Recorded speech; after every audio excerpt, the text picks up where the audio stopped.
Folks, Black Star Network is here. Hold no punches! I'm real revolutionary right now. Support this man, Black Media. He makes sure that our stories are told. Thank you for being the voice of Black America, Roland.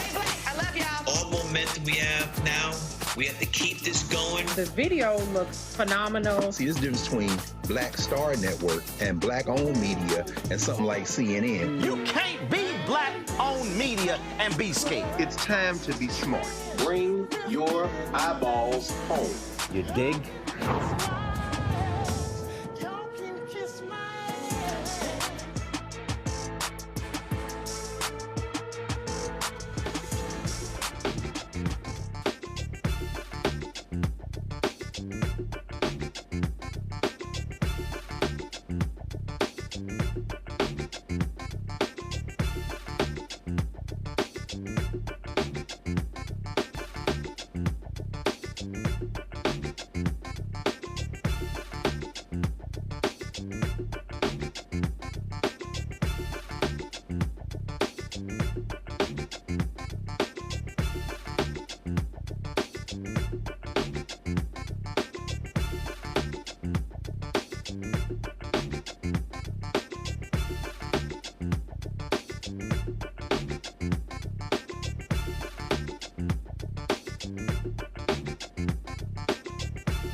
Today is Wednesday, April 17, 2024. Coming up on Roland Martin Unfiltered, streaming live on the Black Star Network.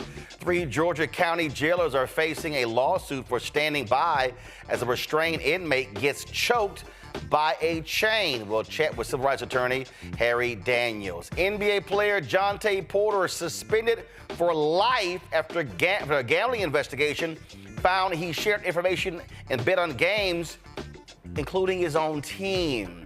A black Ohio Uber driver gets sent to a home to pick up a package and ends up dead, shot and killed by the 81-year-old white man who says he was being scammed. It's been a year since Sudan's civil war started.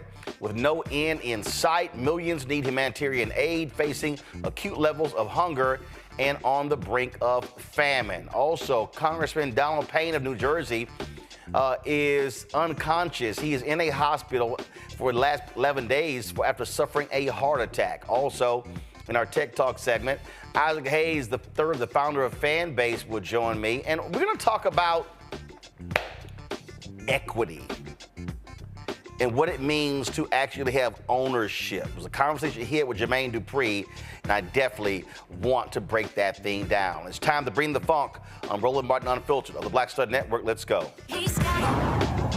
Whatever the biz, he's on it. Whatever it is, he's got the scoop, the fact, the find. And when it breaks, he's right on time, and it's rolling. Best believe he's knowing. Putting it down from sports to news to politics. With entertainment just for kicks, he's rolling. It's on go, roll, y'all. It's Roland Martin, yeah. Rolling with Roland now. He's funk, he's fresh, he's real, the best, you know he's Roland Martin now.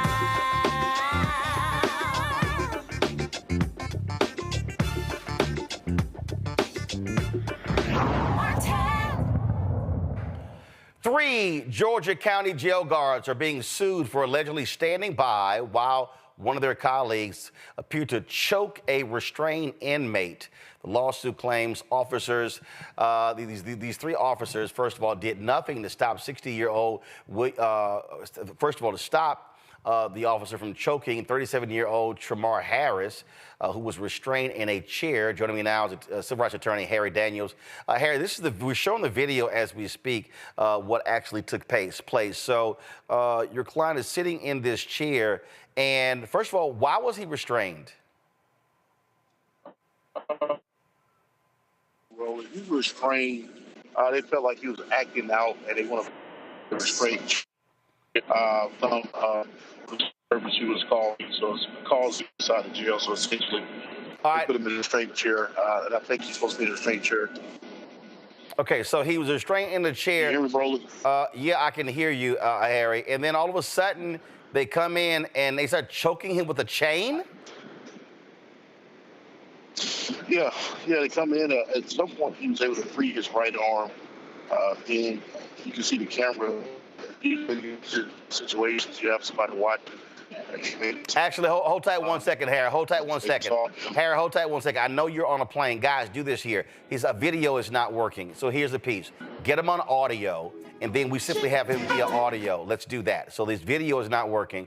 Let's do him on FaceTime audio, and then we can chat with him. So again, I want us to roll the video from the top. Roll the video from the top. And so here you see this young man, Tremar Harris. So you see him there in the chair. There are 4 officers who are there. And then all of a sudden you see one of them putting a chain around his neck, and then he pulls on the chain.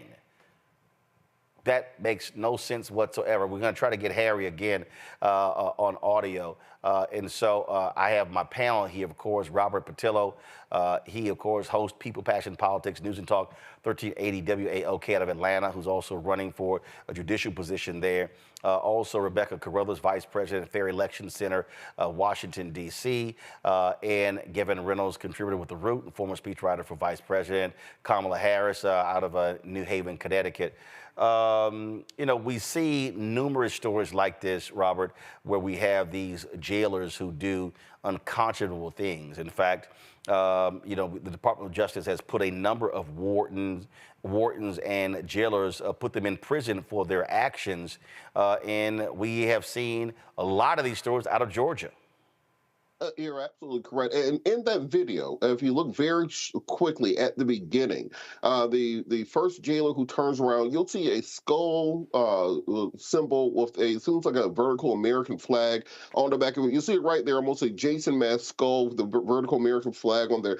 That is a symbol that is very associated with white supremacist organizations. You'll see that often at Proud Boys rallies. You'll see that often at the Stop the Steal rallies, those sorts of rallies. So we have to also talk about the fact that we have these white supremacist organizations that have infiltrated law enforcement, and in many ways have become part and parcel of law enforcement leadership in this country. Probably about 6 years ago, we interviewed the Ku Klux Klan on our show. The international co-clerk of the Klondike Ku Klux Klan came on, Gene Wolfe, and he talked about the fact that they realized they could no longer operate the way that they had in the past. They could no longer wear the sheets and all those things, but they understood that they could infest our judiciary. They could infest law enforcement. They could infest our military. And we have to understand that these people are in positions of power around the country, and they are using their positions to harm and to belittle and to trample on the rights of African Americans. And as we talk a lot about, we have to do something about reforming our jail system in this country. People are spending entirely too much time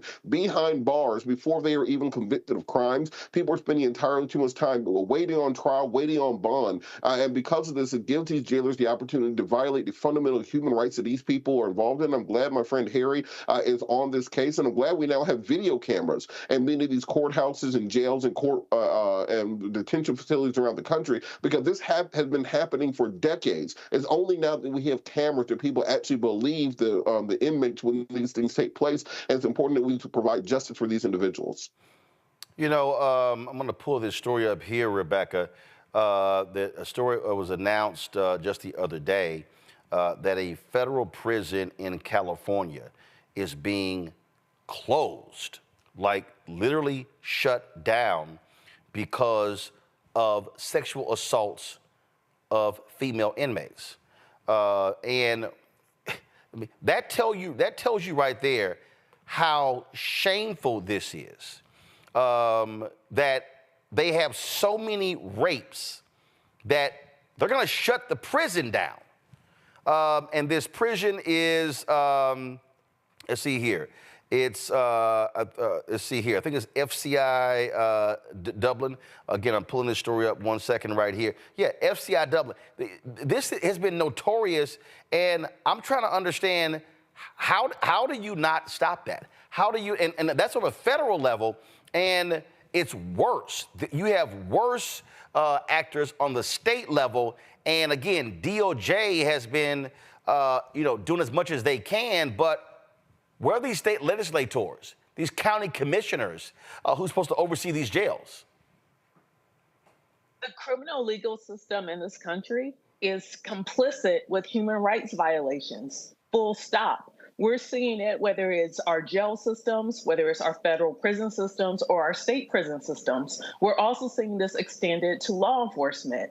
Oftentimes we hear a pushback that, oh, it's just a few bad apples. It is very apparent that these are systemic issues that must be addressed. And if the United States is unwilling to address these issues from coast to coast, then maybe we need to bring in international tribunals to help correct these human rights violations that are happening in this country. And also, it is disproportionately impacting people of color, specifically Black people in this country.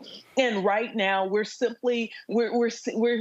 have people who tell us that these are just one-offs, that these things aren't happening across the board. But every night on this show, we run stories about something that's happening with the criminal legal system and its detrimental impact on Black folks in this country.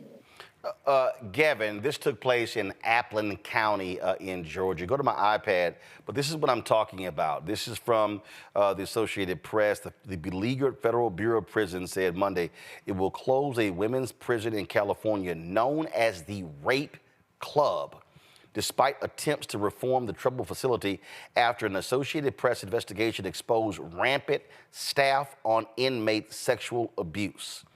Bureau of Prisons Director Colette Peters said in a statement to the AAP that the agency had, quote, taken unprecedented steps and provided a tremendous amount of resources to address culture, recruitment and retention, aging infrastructure, and most critical, employee misconduct. Despite these steps and resources, we have determined that FCI Dublin is not meeting expected standards and that the best course of action is to close the facility. This decision is being made after ongoing evaluation of the effectiveness of those unprecedented steps and additional resources. Here's nowhere in the statement. We're going to ensure that any person who works at that prison does not get hired anywhere else. I mean, you can sit here and talk about all this sort of stuff. These are individuals who flat out believe, oh, we can sexually abuse women without any repercussion whatsoever. And I'm gonna tell you the best way, if you truly want to slow down or stop these things, and we said the same thing about cops, start putting their asses in prison. Start indicting and convicting them for sexual assault and rape and give them prison time. And then you say, anybody else here want to sexually assault a woman? We gonna indict your ass and we gonna convict your ass. To me, that's what you do. So many times, the people who are perpetrating these crimes against these incarcerated individuals, like Robert said, in many cases, who have not even yet had their day in court, they do what they do hiding behind the badge, hiding behind the law. And there's so much rot in the system that it's not even just, these wardens and people who work within the prisons, but it's also those who are elsewhere in the criminal legal system, such that in many cases you might try to prosecute those individuals, but because of the rot and the corruption elsewhere in the system, those efforts go in vain. And I appreciate you, Roland, and my other panelists for sort of expanding this out, because this goes so far beyond this one instance. And Robert is right. It's only because we thankfully have this on tape that we're actually, able to deal with the situation. But elsewhere in Georgia, this is not just happening in this county where this took place. You look at Metro Atlanta, I was reading 3 inmates have died in 5 days in Metro Atlanta jails. We have to talk about what's going on in our jails. And until we do, people in our jails and our prisons will continue to be assaulted, continue to be, just treated in absolutely reprehensible ways, and in some cases even losing their lives, when what they should be doing is getting their day in court, getting their fair shot at justice, which is too often denied. And so, I think oftentimes we tend to focus on private prisons and sort of other very clear and obvious villains in our criminal legal system. But we have to recognize that I commend the Biden administration, who has announced that they're no longer going to renew any contracts with private prisons at the federal level. But that's such a small piece of the overall system. This rot is so pervasive, and so I hope, in this case, the judge who presides over this trial against those officers vindicates the individual who was victimized in this situation, and that, Roland, like you said, we take steps to make sure that the law enforcement officials who have sworn oaths to protect the people in these situations live up to their oath, and if they don't, we put them on the other side of the bars. Let's just be clear here, Rebecca. The problem that we have when it comes to jails and prisons, the public says, we don't care, they're animals. That's the problem.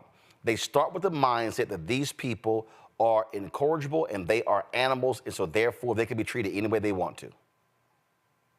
When we dehumanize people behind bars, this is what leads to this particular issue, because you have because it's now expected that those who are incarcerated are behaving like animals. But guess what? Those who are there to serve as guards within prisons, they are just as incarcerated as well. Like it's a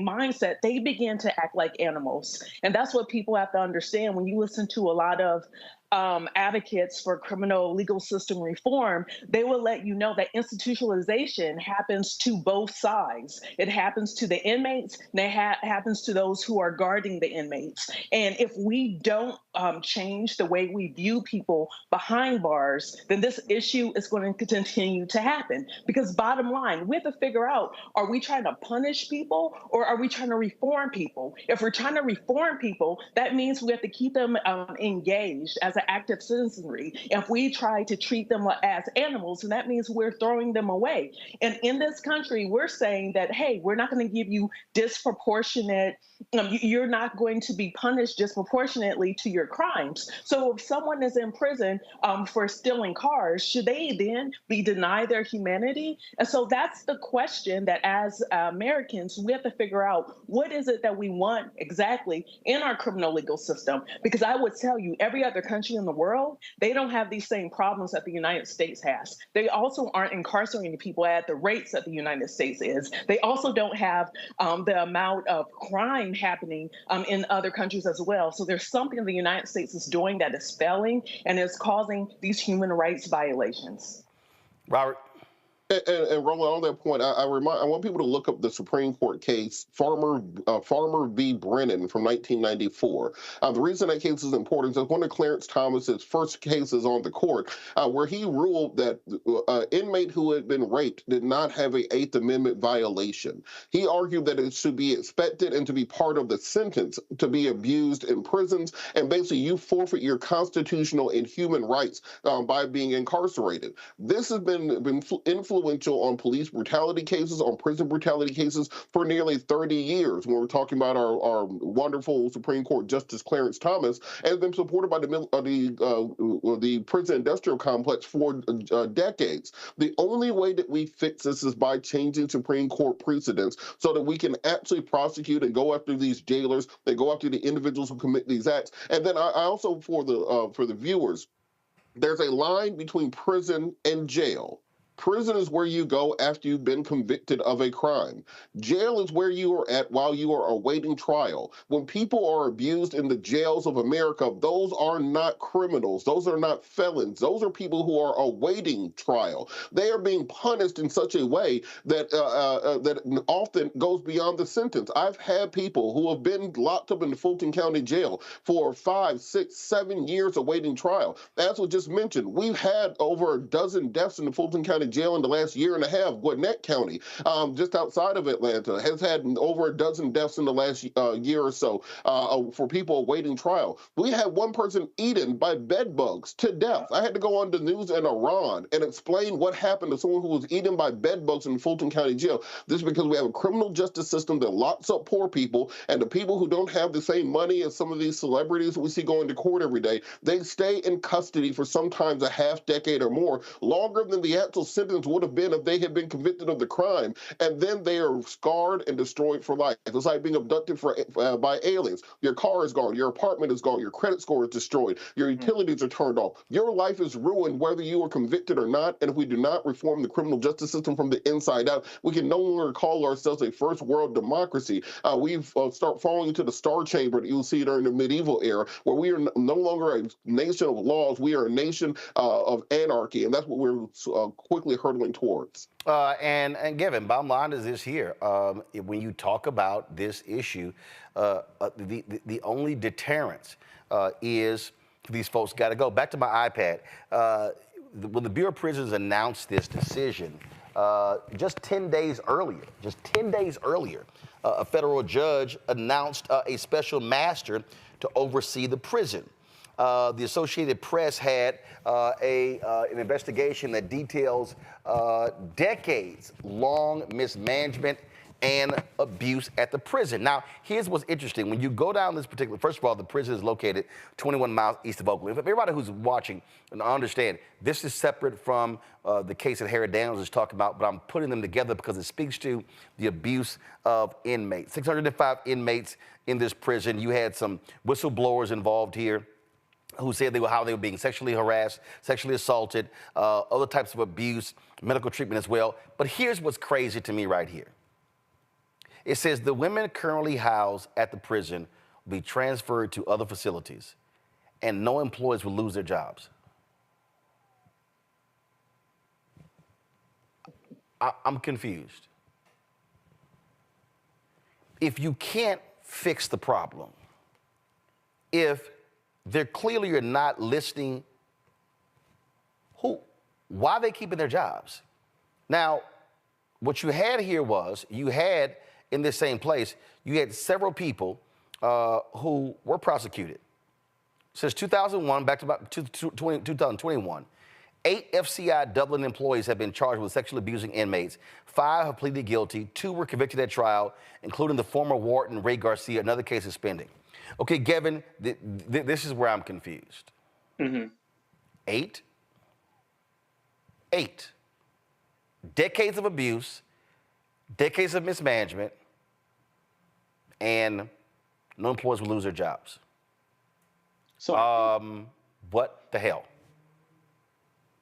I think what this just shows us, what this illustrates, is that in this country, it's harder to fire and prosecute federal officials who can hide behind, their federal protections than it is to lock up poor Black people. We see that time and time again. And I want to go back to what Rebecca said, which I think was such an astute point about how this system that we've created in this country to lock up poor Black people has infested and taken over the minds of those who are working in those prisons. And it reminds me of a quote from Toni Morrison in her Nobel Prize winning book, Beloved. She was describing slavery, but she described slavery as a jungle that white folks had planted, that grew and that spread until it invaded the whites who themselves hadn't made it, and it made them bloody and silly and worse than they ever wanted to be. And she said that the screaming baboon lived under their own white skin, and the red gums were their own. And we know that our current system of mass incarceration is but a continuation of slavery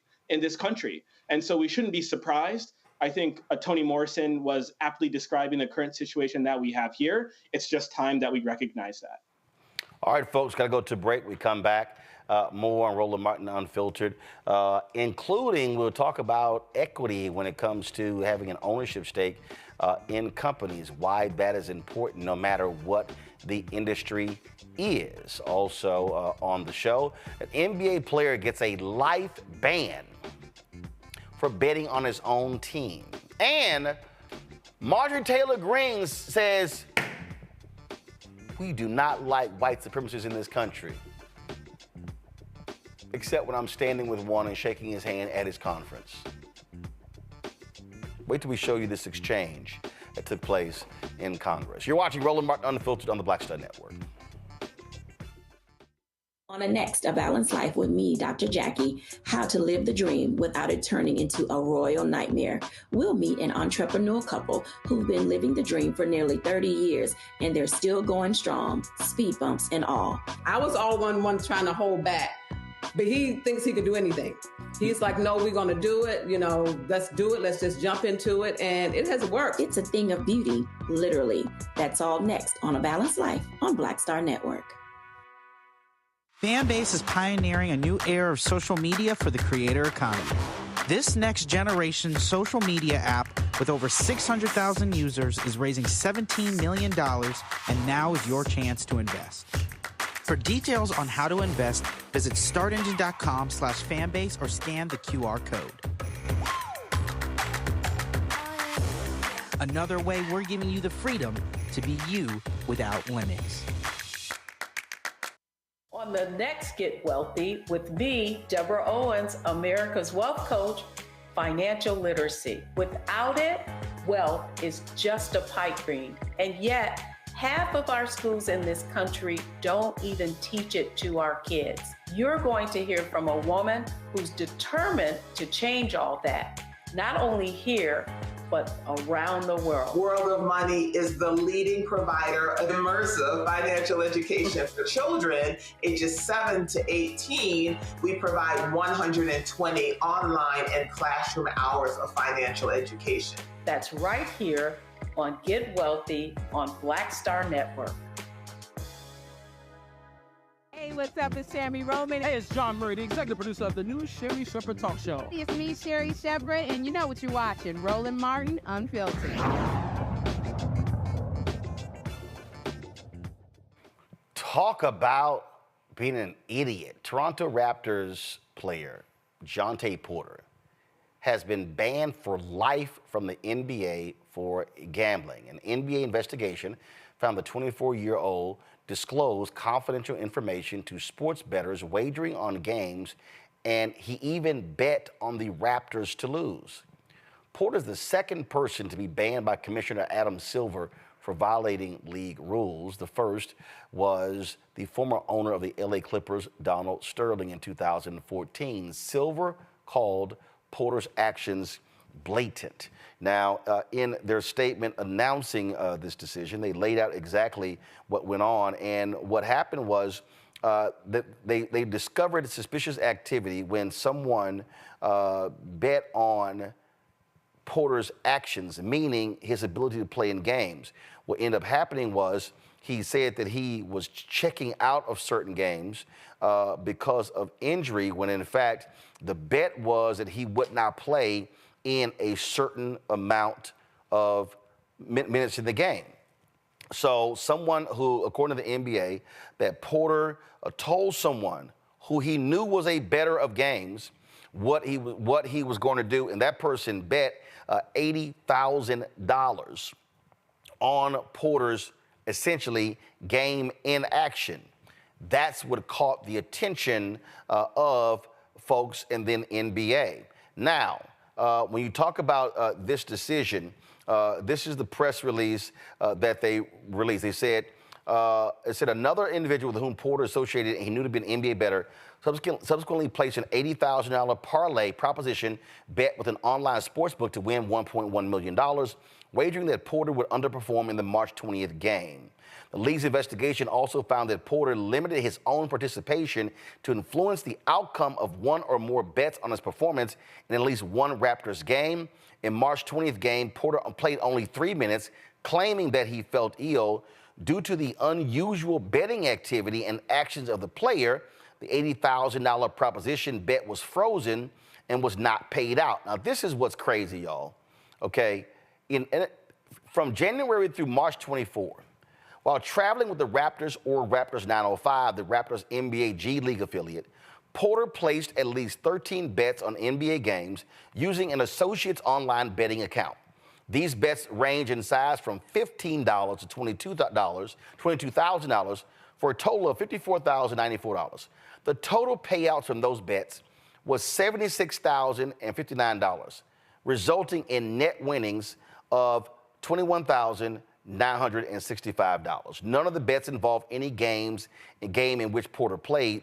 3 of the bets were multi-game parlay bets that included one Raptors game in which Porter bet that the Raptors would lose.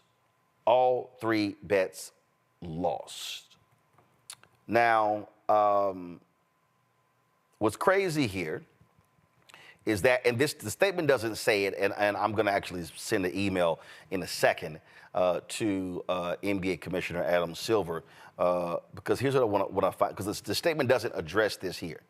When Donald Sterling was banned, Donald Sterling could not even enter an NBA arena. He could not attend anything related to the NBA.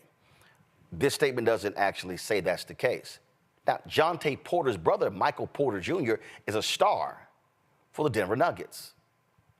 So, if the NBA moves forward with what they did against Donald Sterling, the reality is this here. If Jontay Porter's brother, Michael Porter, let's say, leads his team back to the NBA Finals and has a suite for the family, he can't even be in the building. He can't even be there as a part of a parade celebration. But here's what's crazy to me. You make it to the top of the top, the NBA, and you throw that away for $21,000. Now, he's going from the G League to the NBA back and forth, but dude, you're there. You're there.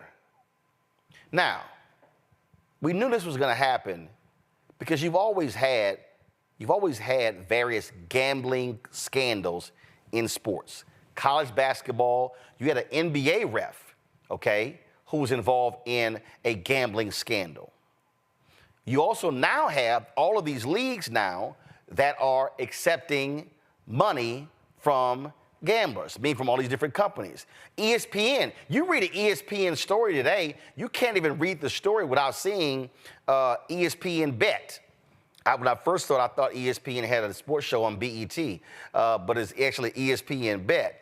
And so you've had some NFL players have also been suspended for betting on NFL games and being involved.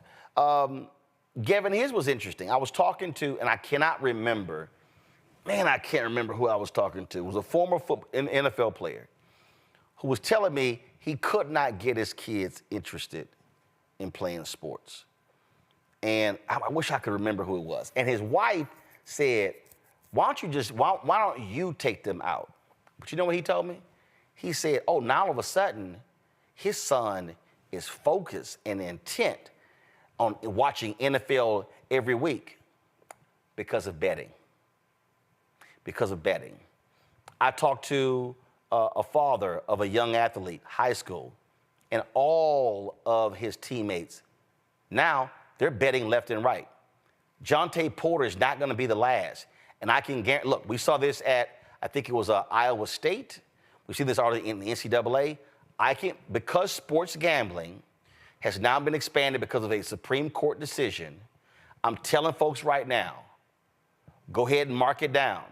You're going to see more gambling scandals of players on the pro level, the collegiate level, and they're going to, if they take any bets on the high school level, it's going to happen there as well because of the proliferation of gambling. Gavin, you're on mute. It says my mic is on. There you go. Now you're on. Okay, weird. I don't know why. My bad. But Roland, no, I was just agreeing with you. I think it's so sad for Jontay. It's a player who had a long career ahead of him. Like you said, kind of going between the G League and the actual NBA. So it's unclear, I guess, how his career would have progressed. But, it's the first player or coach to be banned permanently from the NBA since 1954. And I think just considering how much he stood to make in his career, you have to think, at least I wonder, does he have some sort of, gambling problem or gambling addiction? I have no idea. This is me just purely speculating, but we do know that as the leagues are moving to expand, right, their sports betting offerings with FanDuel and DraftKings and all these other companies and BetMGM and Caesars, that there are a lot of people who do struggle with gambling addictions. Now, again, I'm not sure if that's the case for Jontay, but I think we are seeing, right, that as the leagues are recognizing the revenue that they stand to make from sports betting. I think it's like, actually, when I was at the NFL, this is an issue I looked at really closely. As states have continued to legalize sports betting, we're seeing just these markets, just the floodgates completely open. But for the leagues, right, the way that they have to make sure that integrity is maintained is key, for them to continue making money. And so we are seeing the leagues crack down, whether it's players, whether it's league staff, whether it's coaches, general managers, you name it. I hope that this is a wake-up call for, other players who might be tempted to do this.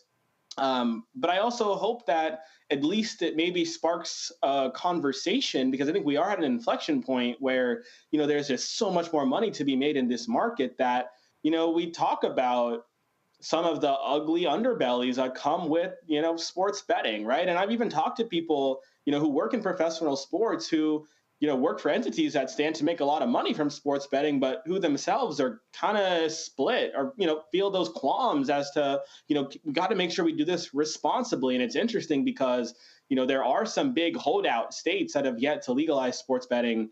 And for them, Texas, Georgia come to mind.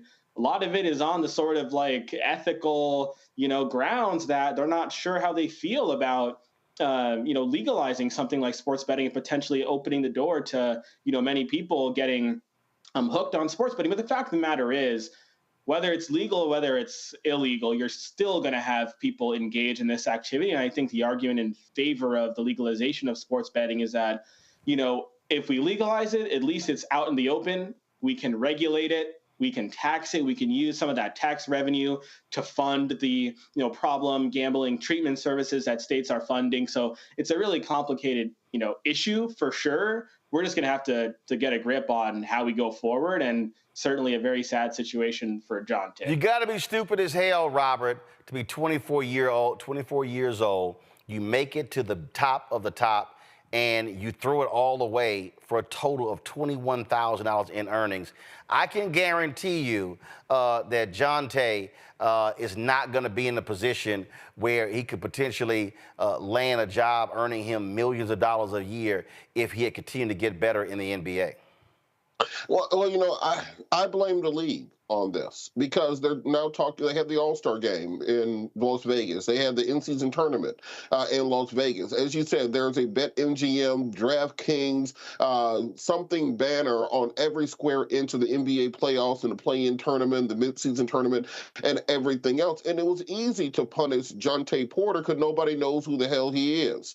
But let's say it's a different situation. Let's say that this was Steph Curry or Kevin Durant or Luka Doncic. Do you think the league really would have suspended them from life for this? No, they would not have. But first of all, but those players. No, I disagree.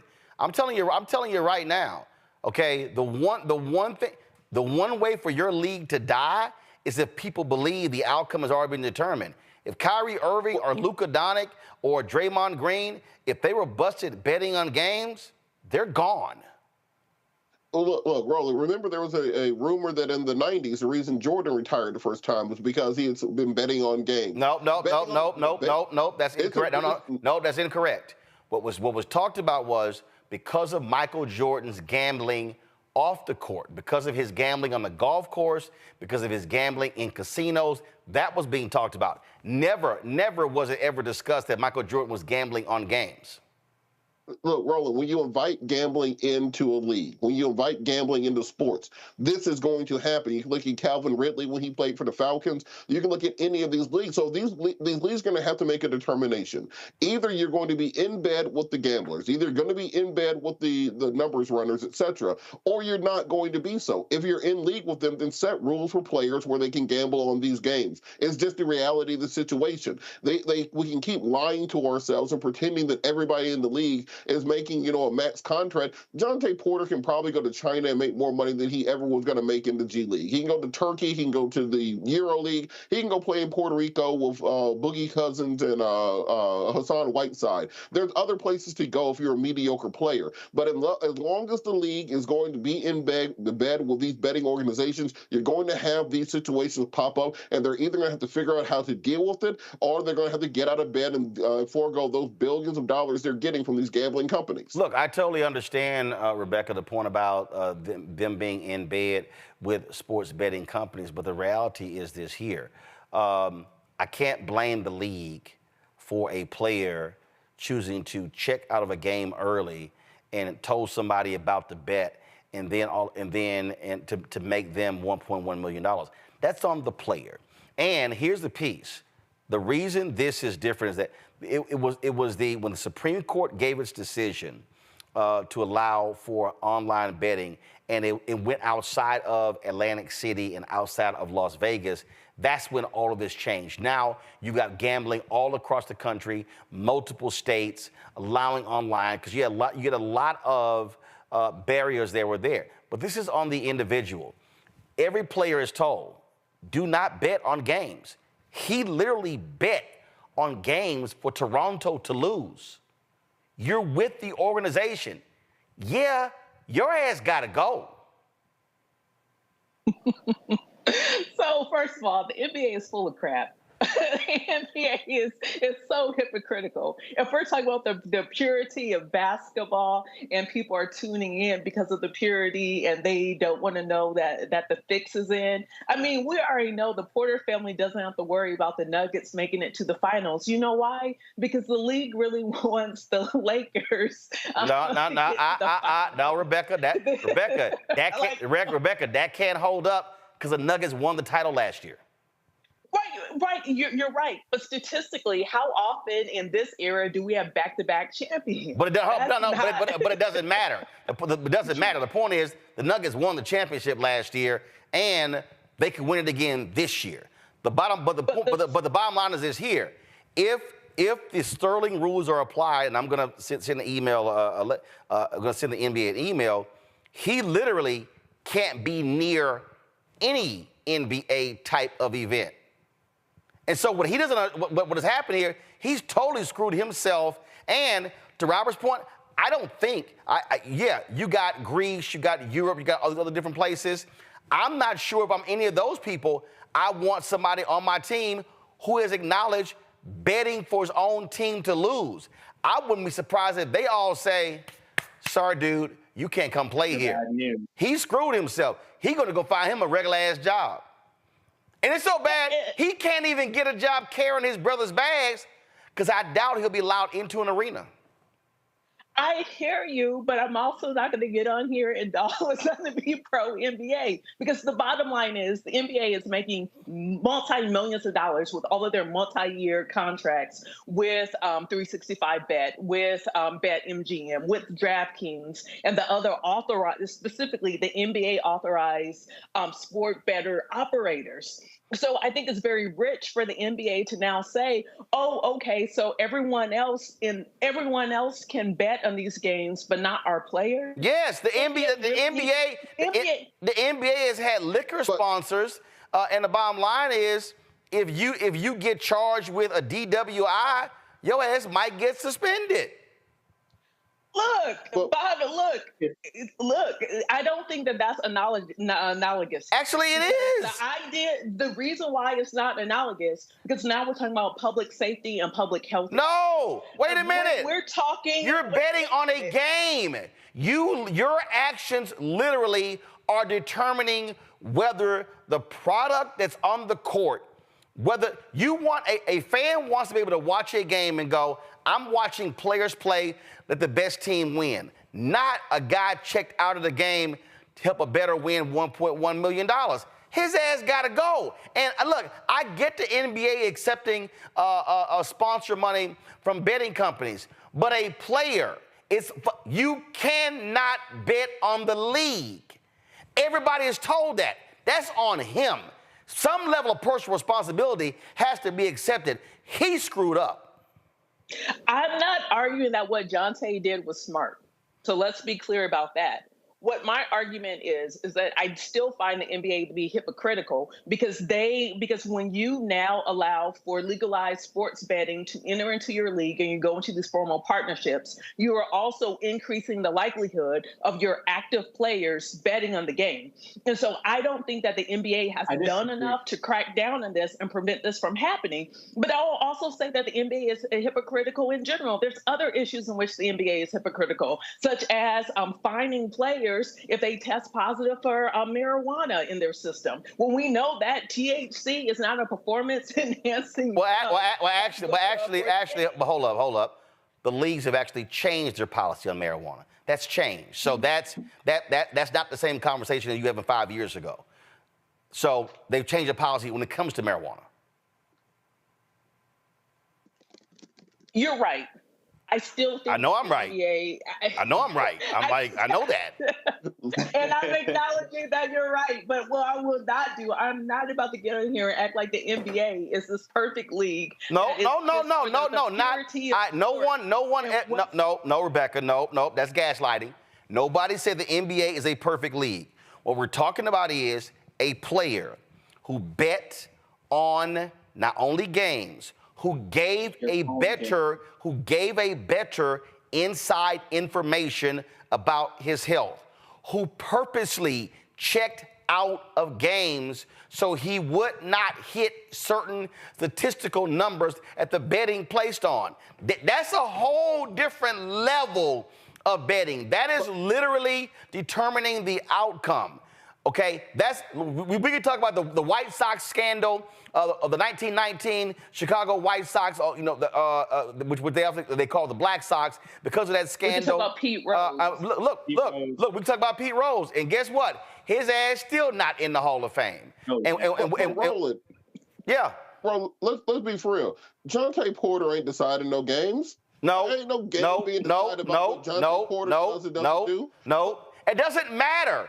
If you purposely say, hey, I'm ill, I can't play, and you basically told somebody, yo, drop a $80,000 bet that I'm not gonna score 8 points and I'm not gonna play 15 minutes in the game or 10 minutes in the game, and you purposely check out of the game, yeah, your ass gotta go. But Roland, would that bet have been possible? Look, what? Roland, let's say the Hold on, Rebecca, say what? Would that bet have been possible if the NBA didn't authorize these platforms as official? Yes, that bet had nothing to do with the platforms. That's you placing. First of all, you can bet on anything these days. In the Super Bowl, you can bet on who's going to get the first down. Is the kickoff? Are they going to return it? Or are they going to kneel it?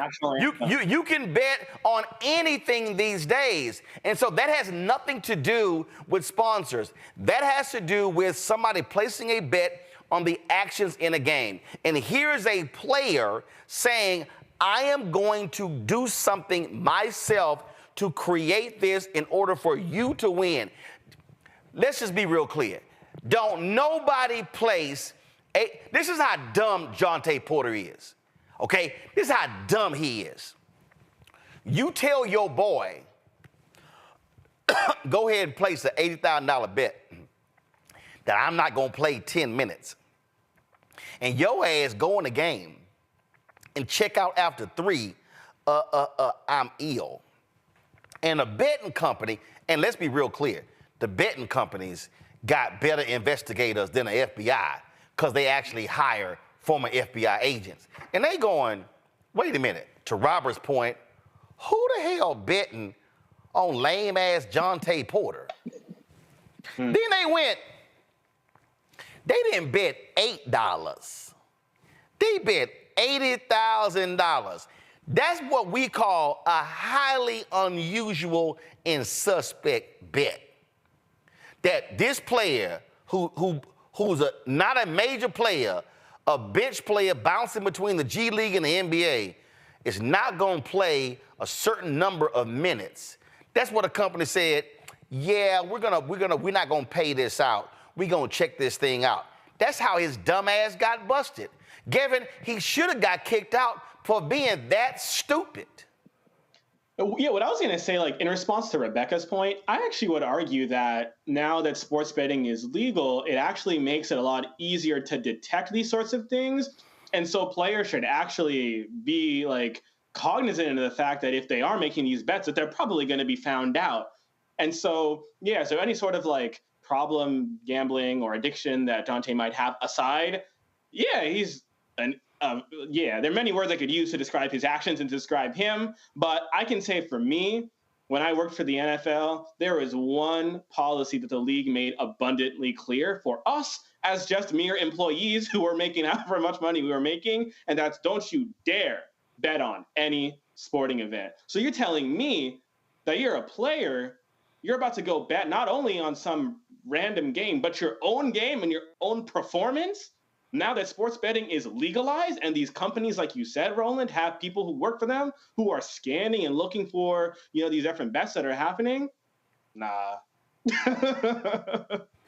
But Roland, one point that I do want to make is that part of my issue also with this is that gambling addiction is a medical condition. And the league has to treat it as such. It's not just he's making a bad decision. Your brain is rewired when you have a gambling addiction issue. You need medical treatment. And instead of suspending him for life, I'd rather the league had made an example of him by making him go to treatment, making him become reformed, and using him as an ambassador to other players and to the public writ large. Because while you're pumping these millions of dollars into advertising campaigns with Kevin Hart and The Rock and all these other entertainers and athletes to get people gambling more, you need to be doing something on the other side, not just a little token they put in, the little disclaimer at the end of the commercial saying, if you have an addiction problem, call this 1-800 number. Really investing in and using Jontay Porter as a mechanism to teach people about gambling addiction. Let's say that Jontay's brother, he has happened to see him fall down a flight of stairs right before the game against the Lakers on this weekend, and then he decides to gamble on that. How the hell would the NBA police that?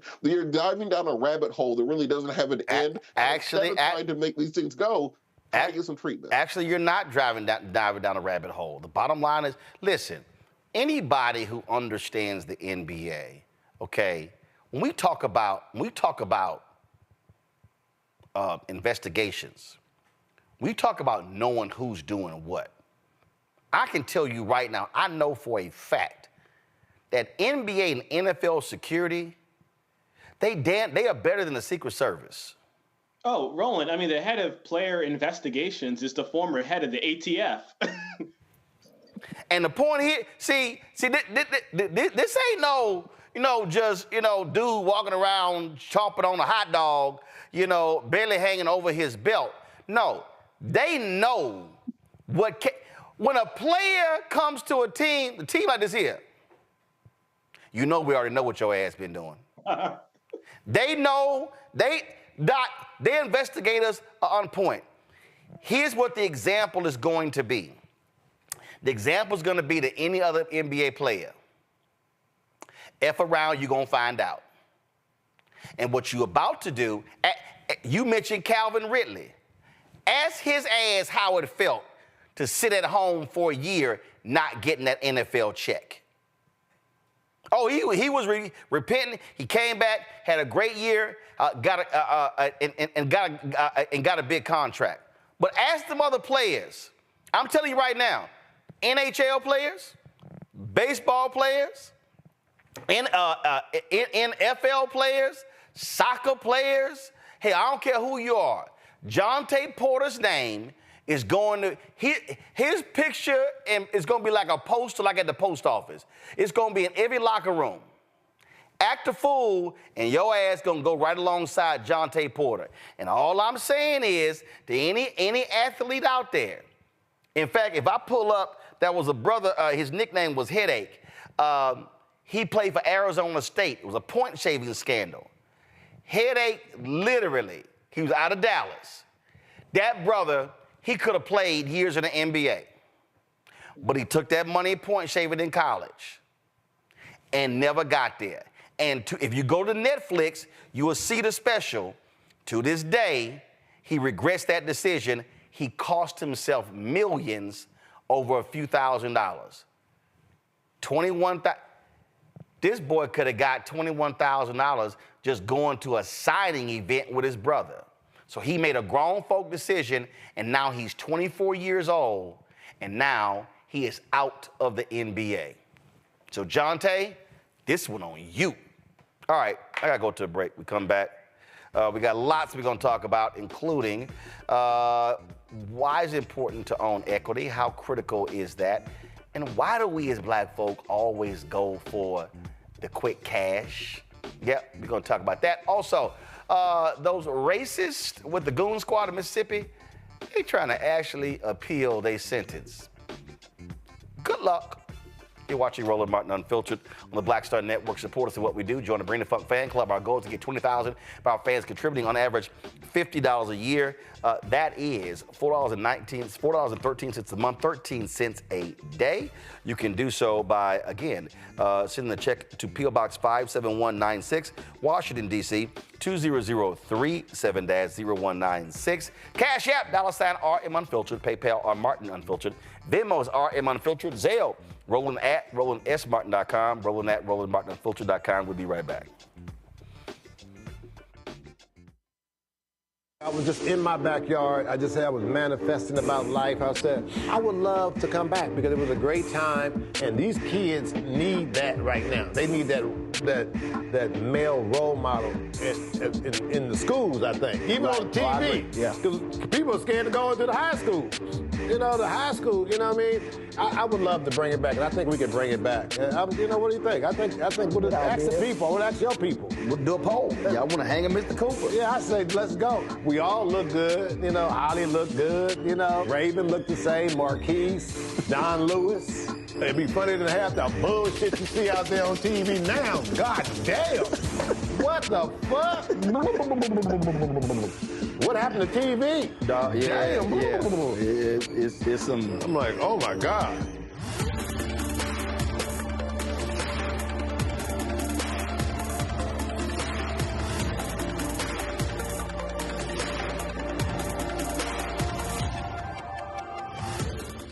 Fanbase is pioneering a new era of social media for the creator economy. This next-generation social media app with over 600,000 users is raising $17 million, and now is your chance to invest. For details on how to invest, visit startengine.com/fanbase or scan the QR code. Another way we're giving you the freedom to be you without limits.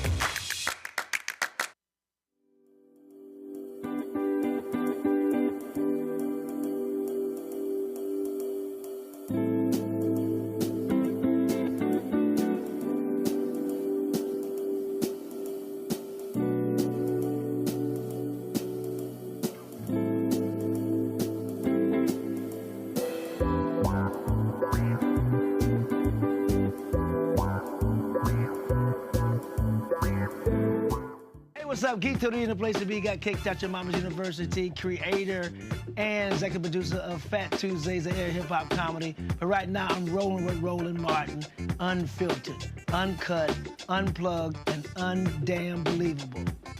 You hear me?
The reported leader of Mississippi's Goon Squad is appealing his state and federal sentences for torturing 2 black men in 2023.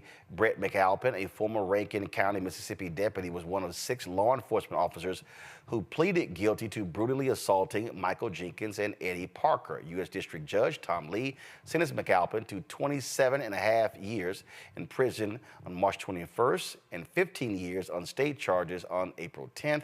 McAlpin's attorneys say his client should have gotten less time than Hunter Elwood, who shot Jenkins in the mouth. Elwood is serving 20 years. All right, folks, let's talk about what is happening in the Sudan. It is one of the stories that does not get the same level of attention as what's happening in Ukraine or even Israel and Gaza. More than a year ago, Sudan's civil war began. According to humanitarian organizations, the East African country now has the world's largest displacement crisis. The fighting has forced more than 8 million people to flee their homes in the past year. The majority of the country needs humanitarian assistance, and there's a risk of famine. Groups estimate the conflict has killed at least 14,000 people, but the actual number could be much higher. National security and foreign policy expert Asha Castleberry Hernandez joins us right now. I'm glad to have you here. So for folks who don't know, what's going on here? Because people also don't realize that the country actually was split into 2 countries. Yes, Roland, thank you so much for having me today. Yes, it was split between 2 countries. In fact, that development was actually historic to me because I was actually at the United Nations when that happened, working at the Security Council under the Obama administration, representing the U.S. mission to the United Nations. So Sudan and South Sudan were split in between the 2. And after that development, unfortunately, Omar Bashir, the head of the leadership of Sudan, just continue to pursue oppressive policies against South Sudan, exacerbating humanitarian conditions, also creating more tensions between the 2 forces, which is RSF and SAF. So what you're starting to see is just a rollout of all those oppressive policies and the outcomes that are spilling into a decade later, which is, going into 2022, where ongoing tensions between these 2 efforts where they tried to merge the 2, but unfortunately, the international community was just pretty much distracted with other conflicts, deprioritizing this one. So in terms of what actually is the conflict? Who's battling who, and what external forces are trying to mediate or stop what's happening? Yes, thank you for the question. So the regional security forces, which represents Sudan, is battling the Sudanese armed forces, which accuse them of pursuing a coup against Omar al-Bashir and made many attempts beyond that point. So those 2 are going back and forth. And what you're seeing in terms of external influences or support is coming from different countries like Russia and UAE, where they're propping up the RSF. The United States even tried to work very closely with the 2 to call on some sort of ceasefire in terms of the fighting, like you had in April 2023, where Secretary of State Anthony Blinken came in and spoke with the RSF leadership to call off the fighting. But unfortunately, those negotiations continue, but again, it lost attention by October 23 because we know what happened in October 2023, which was the Israel-Hamas conflict. Questions from the panel. Gavin, you're first. Asha, thank you very much for joining us and for shedding light on the situation. I think it's really sad that you alluded to it. I mean, I think the mainstream media has largely ignored this conflict, even going back before October, I feel like. So thank you for being here to educate all of us. And Roland, thank you for making sure we talk about this issue. So Asha, I think my question for you is, I think reflexively, we see a situation like this playing out, and, I think rightfully wonder what the U.S., what other countries can do for the people who are in this situation, whether that's aid or sort of other assistance. However, at the same time, we know that oftentimes the way the West sort of approaches aid and humanitarian relief can often be kind of problematic. And so I'm just wondering if you have any thoughts that you can share with us about how you see the role of the United States and other Western nations in supporting folks in this situation and similar ones. Yes, well, if you look at the recent comments from United Nations Secretary General Antonio Guterres, he is saying that there's a lack of funding towards the humanitarian efforts in Sudan. So we need more funding. Unfortunately, the reality is that there might be a balance and act issue here where we put more funding into Ukraine, more funding into the Israel-Hamas conflict, and now you have this situation in Sudan. So, but they did just host a donors conference calling on for more aid, and then you have other middle powers like the Saudi Arabia trying to step up their game in providing assistance. The French trying to mediate in this situation too as well. But I believe that there has been a lack of attention in terms of providing more humanitarian assistance because there's so much attention with regards to Ukraine and the Israel-Hamas conflict. Rebecca, if I could follow up, I'm really sorry. quick, Go ahead. Go ahead. Yeah, quick follow-up question on that, Asha. So I remember hearing from another expert on the region talk about how, in many cases, unfortunately, like aid that gets sent to African nations can sometimes not actually reach the people who need it most. The aid might go toward United States-based, contractors who then sort of go into the region and kind of can spend the money as they see fit. So I guess I'm wondering if you could sort of help me understand and perhaps help, the listeners understand when we talk about aid, like what is really the flow, right, of resources, and how can we make sure that that aid actually goes to the people in the places that need it most? Yes. Well, we first need to reach out to those organizations that are not involved in any corruption and that it makes it to them and to the people. Unfortunately, the African continent has been known for corrupt activities, and one of them is mismanaging money and as a result of that, that money not reach it to the people. So one way to get around it is providing more money to the NGOs, the NGO community that has direct access to the people, also to international organizations that can funnel that money directly to the people. And it needs accountability. But unfortunately, when the funding goes from there to actual government, it's a hit or miss if the people get it. And unfortunately, there's just a long history of it not reaching to the people because of corruption. Thank you. Rebecca. Aside from giving humanitarian aid, what role can the U.S. play in stopping the ethnic cleansing? Yes, I think the United States needs to go back to what they were doing in April 2023, where they actually deployed their top leadership to work very closely with the RSF as well as the ASF to reach some sort of mediation. If the United States cannot or no longer play that part, they have to find a influencer in the regional community, in the international community, to play a part. Like, for instance, the Saudi Arabia could be a possibility. Also, if it's the French, that could be another possibility. But if the United States cannot do it, we need another regional influencer or strong international actor to help reach some sort of mediation as soon as possible. Robert?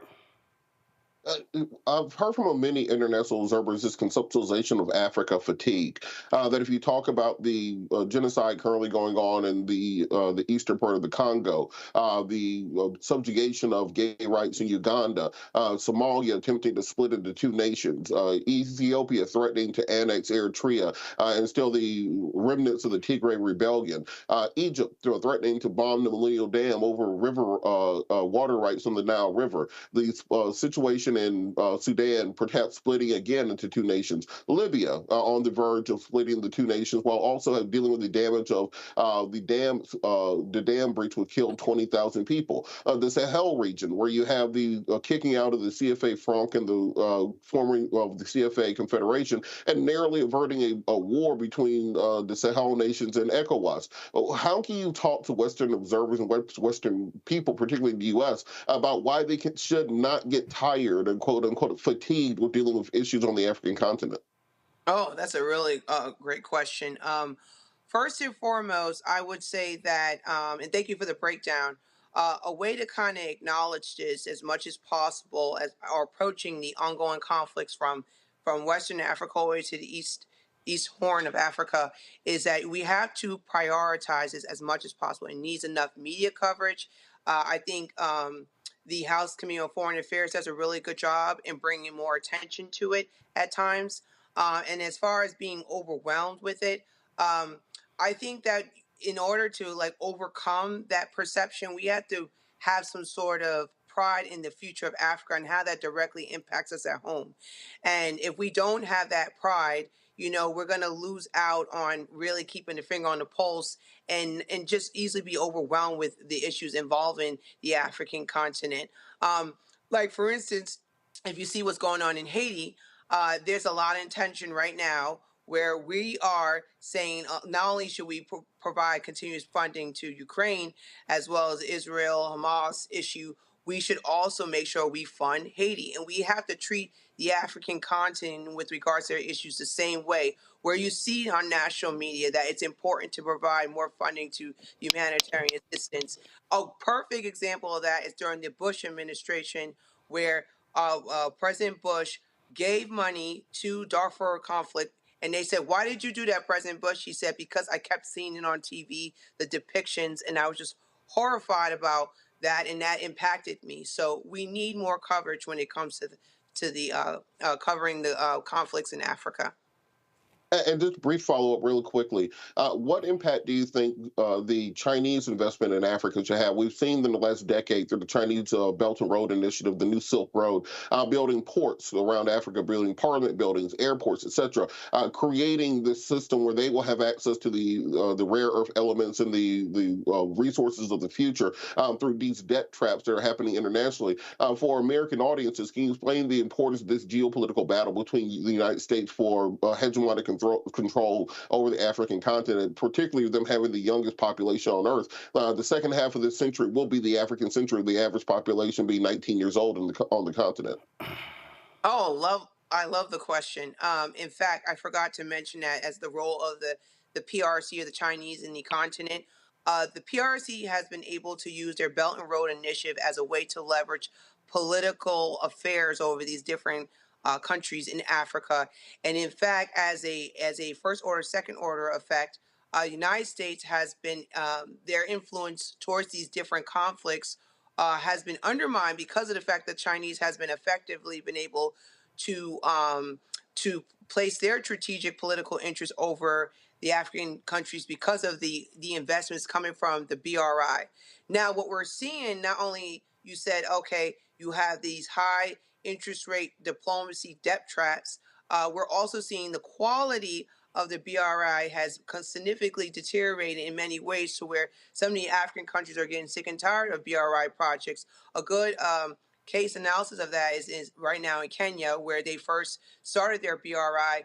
You're seeing the issues involving environmental effects, where it's hurting the local environment. So that is very significant to know, because again, the PRC has been able to leverage the BRI over these countries with more influence when it comes to the political decision making when these conflicts break out. And you will see where some of the leadership in these African countries will even go to the PRC before the United States for advice on how do I move forward with this conflict or this issue I'm having in my own country.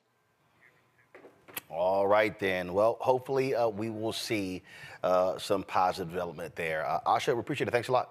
Thank you. All right, folks, we'll be back more right here on Roland Martin Unfiltered, including President Biden releases $60 million in aid to Haiti. It's about time. You're watching Roland Martin Unfiltered on the Black Star Network. Next on the Black Table with me, Greg Carr. The enormous impact of race, education, and affirmative action in America, and how, believe it or not, white America is starting to feel a little bit of the pain. Dr. Natasha Waraku joins us with a case study of one suburban community and how it reacted when the minority students started to excel. Most people didn't say this explicitly, but was that, the academics standards are getting higher in part because of the Asian kids, and that is making our kids really stressed out. So we need to reduce the amount of homework teachers are allowed to assign, She shares a perspective that you don't want to miss. That's on the next Black Table, only on the Black Star Network. On the next A Balanced Life with me, Dr. Jackie, how to live the dream without it turning into a royal nightmare.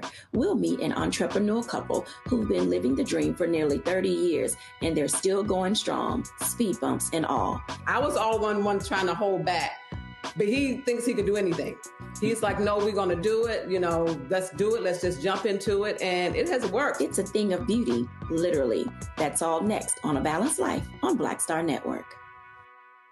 Hey, what's up, y'all? I'm Devon Frank. I'm Dr. Robin B., pharmacist and fitness coach, and you're watching Roland Martin Unfiltered. The Biden administration is providing $60 million in assistance to Haiti. The bulk of the funds are slated to go towards equipment and training for a multinational police force headed by Kenya to help the Haitian police battle gangs. President Biden's order came after a new 9-member transitional presidential council became official, and Prime Minister Ariel Henry's government published an executive order in the Port-au-Prince establishing the new governing framework. Gangs have been in control of the Caribbean countries since the 2021 assassination of Haitian President Jovenel Moise. All right, folks, let's go to this next story. Y'all gonna love this one here. Now, we all know Congresswoman Marjorie Taylor Greene is an absolutely nutcase. That child lied more than Donald Trump, but you're gonna love this one here, y'all. During an oversight committee hearing today, she actually tried to say that she does not support white nationalists.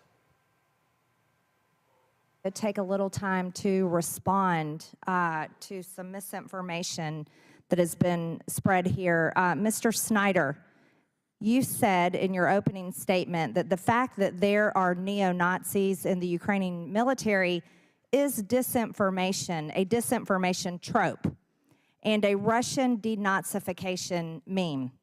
Mr. Chairman, I'd like to submit for the record this 2021 Time Magazine article titled "How a White Supremacist Militia Uses Facebook to Radicalize and Train New Members" about the Ukrainian neo-Nazi Azov Battalion. Without objection to ordered. Thank you.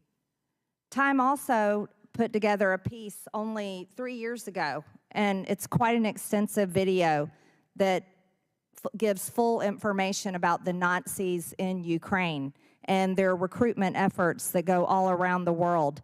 It's amazing to me that just in a few years' time, it's now considered misinformation to talk about the Nazis in Ukraine. I'd like to quote the article. It says that Ali Sufan, a security consultant and former FBI agent who has studied Azov Nazis, estimates that more than 17,000 foreign fighters have come to Ukraine over the past 6 years from 50 countries. According to Christopher Wray, the FBI director, he said that Azov has been recruiting and radicalizing and training American citizens for years. He also finished saying in his testimony to the U.S. Senate that American white supremacists are actually traveling overseas to train. This is an extremely concerning situation. I don't think anyone in the United States government, Americans, do not support actual Nazis or white supremacists. I know I certainly do not. Not. Well, Congressman Maxwell Frost, he's like, yeah, we ain't having none of that. Just now talk about disavowing white supremacists when in 2022 she spoke at an event led by white supremacists and white nationalist Nick Fuentes, and when asked about it, doubled down on it and said, we're gonna focus on people, not labels. So get out of here with that damn hypocrisy. And Dr. Snyder, I'm gonna give you some time to respond. Go ahead. First of all, I'd like to thank the representative from Georgia by making clear with her comments and with her person that any discussion of political warfare has to include Russia, Ukraine, and America. She's just demonstrated that point, I think, very powerfully. On the question of Nazis, I've written 2 books as a historian about Nazis and the Holocaust. On the question of Ukrainian nationalism, I am the leading scholar of that subject in North America and have been writing about it for 20 years. If the chamber is interested in the degree of far-right participation in Ukrainian politics, you can be assured that no far-right party has ever crossed 3% in Ukrainian election. So of course there are bad people in. All right, so here's what's interesting. She talks about, we don't. No one in the government supports white supremacists. Maxwell Frost hits her back. Is this you, Marjorie? Is this you shaking hands with noted white supremacists? Pull audio up. With noted white supremacists, Dick Fuentes, speaking at his conference. Ooh, it's amazing how people forget these things, that there's actual video. Rebecca?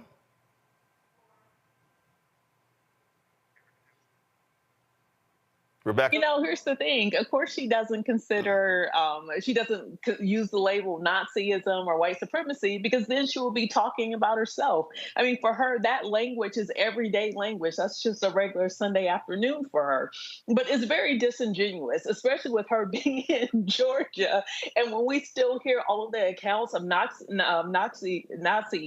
that occurs in Georgia, when we still hear about, I think that young man last year who was found lynched, and no one seemed to understand how he could have been found lynched. So it's so disingenuous, but she's one of those people we simply do not take seriously, because she's made it very clear that her views are very white nationalist, and she is part of the white nationalist wing of the Republican Party. Robert? Oh, you guys just saved my wife a long conversation later. Can I get to talk about the history of white supremacy in Europe and why it's divergent from that we have here in the United States of America? So if you look at what's going on in the Ukraine currently, you're looking at the historical conflict between Kiev and the Rus people. Rus being Russian, Kiev as in Kiev, the capital of the Ukraine. Now, many people in this quote-unquote Azov battalions claim that they are the descendants of the original Slavic peoples of Kiev, but that someone like Putin is descendant of a mixture of Europeans, but also Hunnic people who are the descendants of the Golden Horde and other Asian groups that occupied the eastern part of Europe for centuries and that they paid tribute to. If you look at Putin and squint your eyes a little bit, he looks kind of Asian. Oval head, short-statured, built more like a Mongol than a tall Ukrainian would be. So the Azov battalion and those neo-Nazis aren't the type of neo-Nazis that we have here in the United States. They talk about the purity of European blood, and it's on even such as Putin is not white enough for them. This is why they go after those groups, because they don't have black people clearly to subjugate.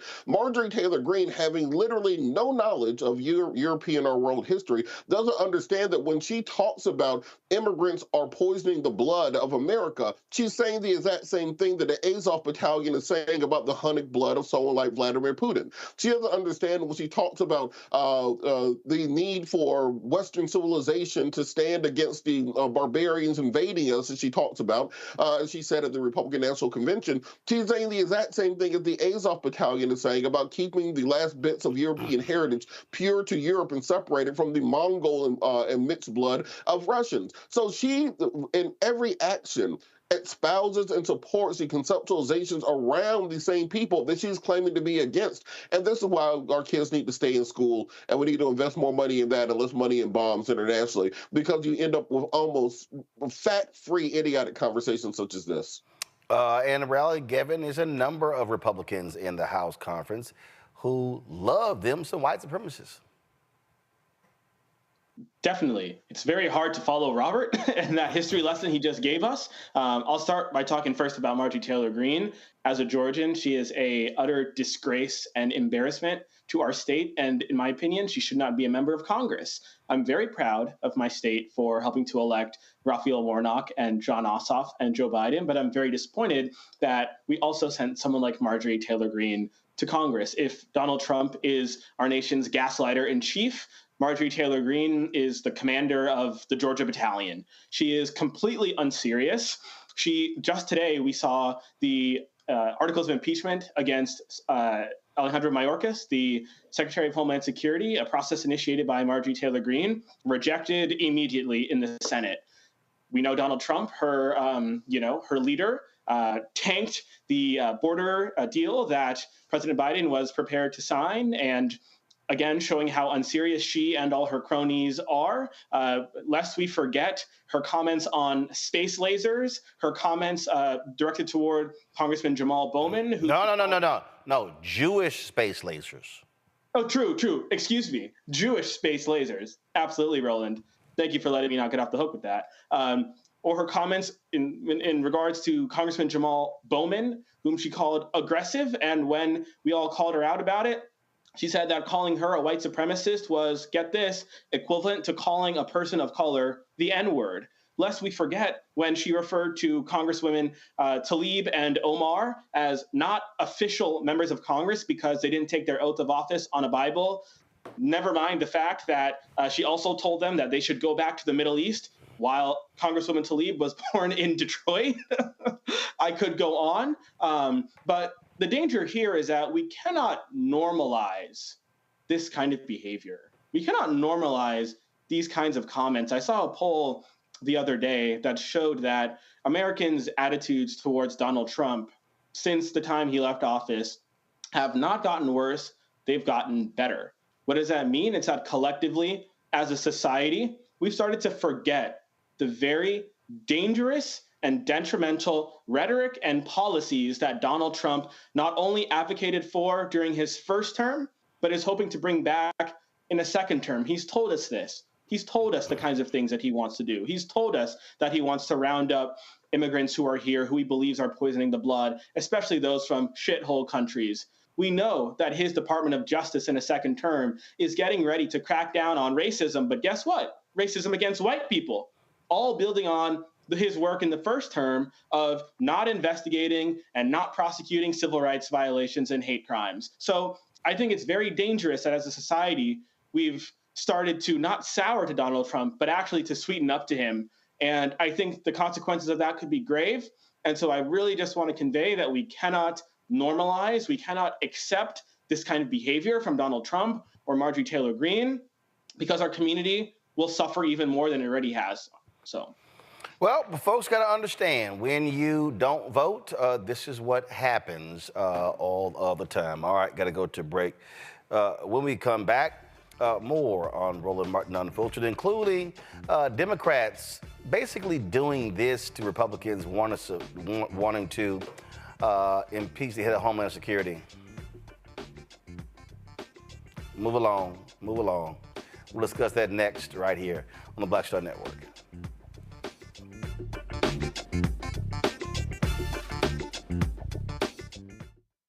On the next Get Wealthy with me, Deborah Owens, America's Wealth Coach, financial literacy. Without it, wealth is just a pipe dream. And yet, half of our schools in this country don't even teach it to our kids.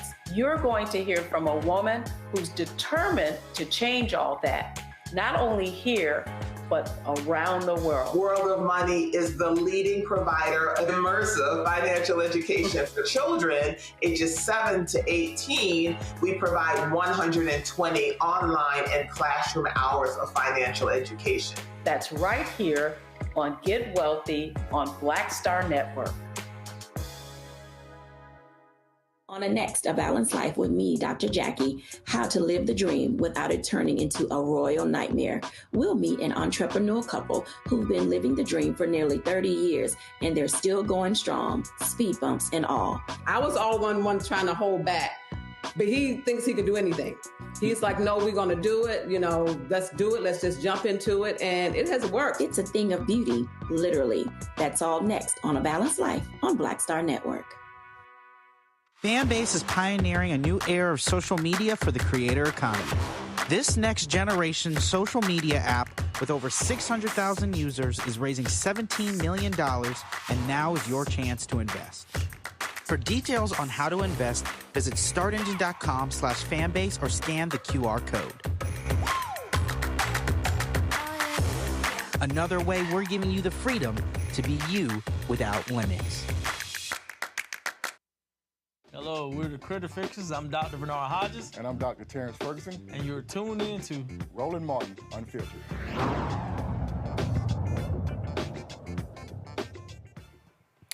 You know what? There is nothing like watching Republicans make a total fool out of themselves, and especially head fool Ted Cruz. So the House, they voted to impeach Alejandro Mayorkas, who is the head of Homeland Security, claiming that he has committed high crimes and misdemeanors because of the invasion of America by these illegal immigrants. Well, Democrats are like, yeah, all right. So they walked over the impeachment stuff today, and so the trial began today. I think some high school trials lasted longer than this one. If you want to see somebody get owned, and it's whenever I get to see Senator Ted Cruz of Texas gets owned, because he is absolutely awful, and I certainly hope Congressman Colin Allred beats him. Watch this today on the floor of the Senate. A quorum is present. The Senate is considering the point of order presented by the Majority Leader. President. Senator from Texas. Madam President, I rise to make a motion. The Majority Leader has argued that Secretary Mayorkas' defiance of federal immigration law and active aiding and abetting of the worst criminal invasion in our nation's history does not constitute a high crime or misdemeanor. He has presented no argument on that question. He has presented no briefing on that question, and the position is directly contrary to the Constitution, to the original understanding of the Constitution at the time it was ratified, and to the explicit position of the Biden Department of Justice as argued before the Supreme Court of the United States. The Majority Leader's position is asking members of this Senate to vote on political expediency to avoid listening to arguments. The only rational way to resolve this question is actually to debate it, to consider the Constitution and consider the law. The Senator will recognize that the Senate is in a non-debatable position. The Senator has a right to offer his point of order, or his motion, but we are in a non-debatable position. And my motion is to change that so that we can actually debate the law if senators care what the Constitution and law says.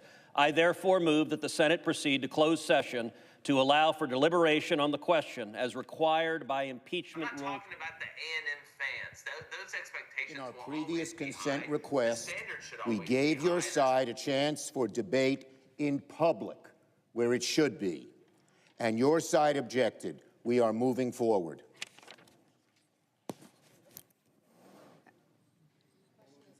The question is on the motion. Ask for the yeas and nays. Is there a sufficient second? There is a sufficient second. The clerk will call the roll. A quorum is present.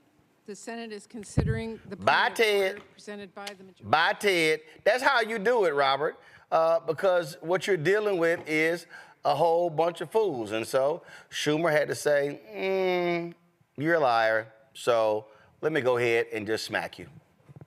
Well, just so for the viewers who may not watch Senate hearings from the time they were in middle school like I did, what was going on there is Ted Cruz tried to make a motion to open debate to allow senators essentially to grandstand and give speeches about why Mayorkas should be impeached. It's not to present evidence or to change decisions, any of those things. Ted Cruz just wanted a soundbite that he could play on Fox News later for fundraising purposes. As you said, he's in a tight race with Colin Allred. But Chuck Schumer gave Republicans that opportunity a long time ago in a public forum. Republicans decided not to do so. So Ted Cruz was out of order parliamentary in attempting to raise that question or to open that debate up already. And this is why he was summarily pushed aside, because he had not even looked into the Senate rules to determine whether or not this question had already been called. And then the articles of impeachment come over and they're immediately dismissed also, because the Republicans in the House failed to allege an actual high crime or misdemeanor. The difference being a quote-unquote dereliction of duty, as they claim, as being a high crime and misdemeanor. That will mean, well, we have a failing education system in this country, so we can impeach the Secretary of Education. We have potholes in the street, so we can impeach the Secretary of Transportation. We have a housing crisis, so we can impeach the Secretary of Housing and Urban Development. They would set a standard by which our government would grind to a halt the same way we're seeing the House of Representatives do so because of the one vote rule to call for the removal of the Speaker of the House. And luckily, we have a Senate that is controlled by Democrats, that has a parliamentarian, that has a majority leader that can actually keep these things in order, or else the Senate will descend into the exact same chaos we're seeing in the House right now. Well, that was not good enough for Cancun Ted, Given. Yeah. What was it? Mr. Cruz, have fun in Texas. Or what was it? No, Mr. Cruz, how was Mexico? How's Cancun? Totally unserious. And so is the rest of his party. The Republican Party is completely in shambles. As Robert alluded to, on the other side of the Capitol, you got the House. They can pass absolutely nothing. They are led by an totally inept speaker who somehow, sort of rose his way up through the Louisiana state legislature, running unopposed cycle after cycle, and made it to Congress. And by, luck and good fortune for him, his party ousted Kevin McCarthy, and somehow this man we'd never heard of came to save the day. And look how it's turned out for him so far. He's on the verge of, another vote of no confidence. His colleagues can do absolutely nothing. You look at the rest of his party, they are currently led by a man who is facing 91 criminal indictments. He's sitting in a courtroom apparently trying to take a nap, poor thing. But there's other stuff going on that he should probably pay attention to in that courtroom. While his opponent, President Biden, is actually busy running the country and running for re-election. But, again, I guess what should we expect from people like Ted Cruz and the other members of his party? They can not govern, and that's what we saw today. Yep, Rafael Cruz sucks as usual, but I dare say probably the best back and forth. We showed you Maxwell Frost and Marjorie Taylor Greene. We showed you this here. I think that one between Jamie Raskin and James Comer was pretty intense. Press play. What business are they?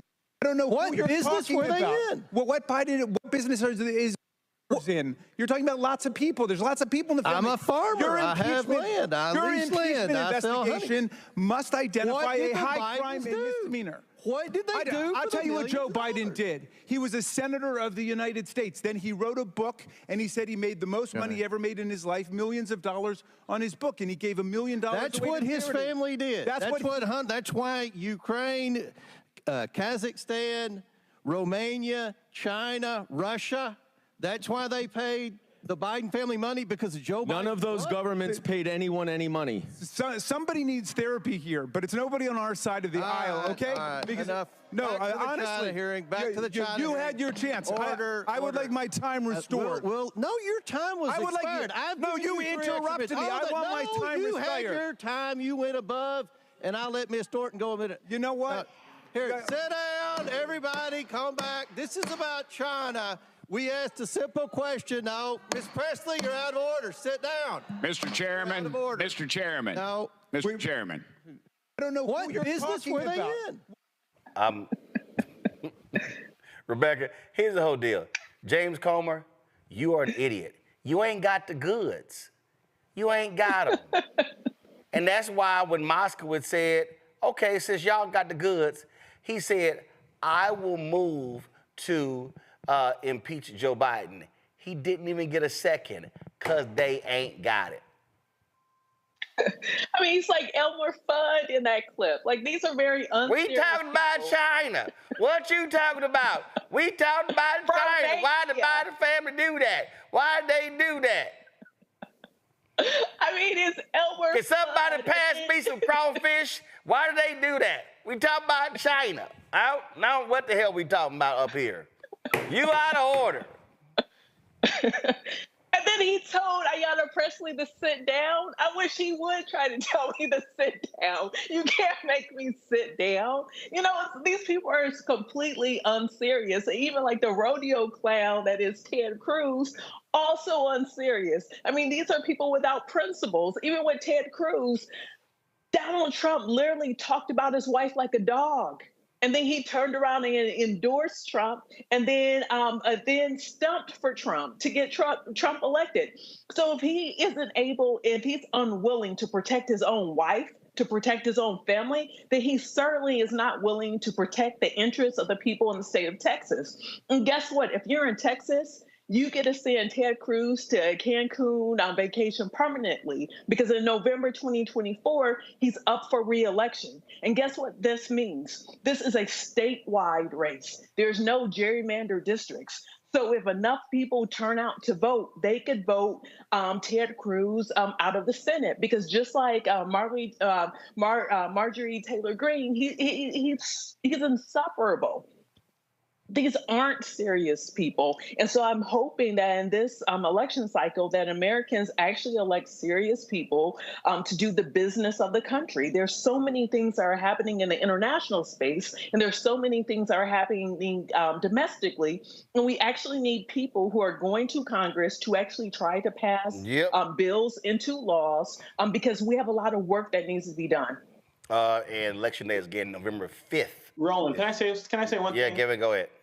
I know we're up here like joking, and it's really funny, but like the consequences are really grave. A large portion of the American people have completely lost faith in their government, especially the United States Congress. The last Congress was the least productive Congress in a very long time. Nope, fact check. The last Republican-led Congress. Of course, the last Republican-led Congress was the least productive in a very long time. People see that, people see this clip, and they're like, what the hell is my government doing for me? They check completely out of the government process. These lies that, Marjorie Taylor Greene and others are spewing, Donald Trump. In fact, 34%, I believe, of Republicans believe that the FBI orchestrated January 6th. Just let that sit in. 34% of Republicans believe that the FBI, the Federal Bureau of Investigation, the United States government, orchestrated January 6th. That is sad and detrimental to the state of our democracy.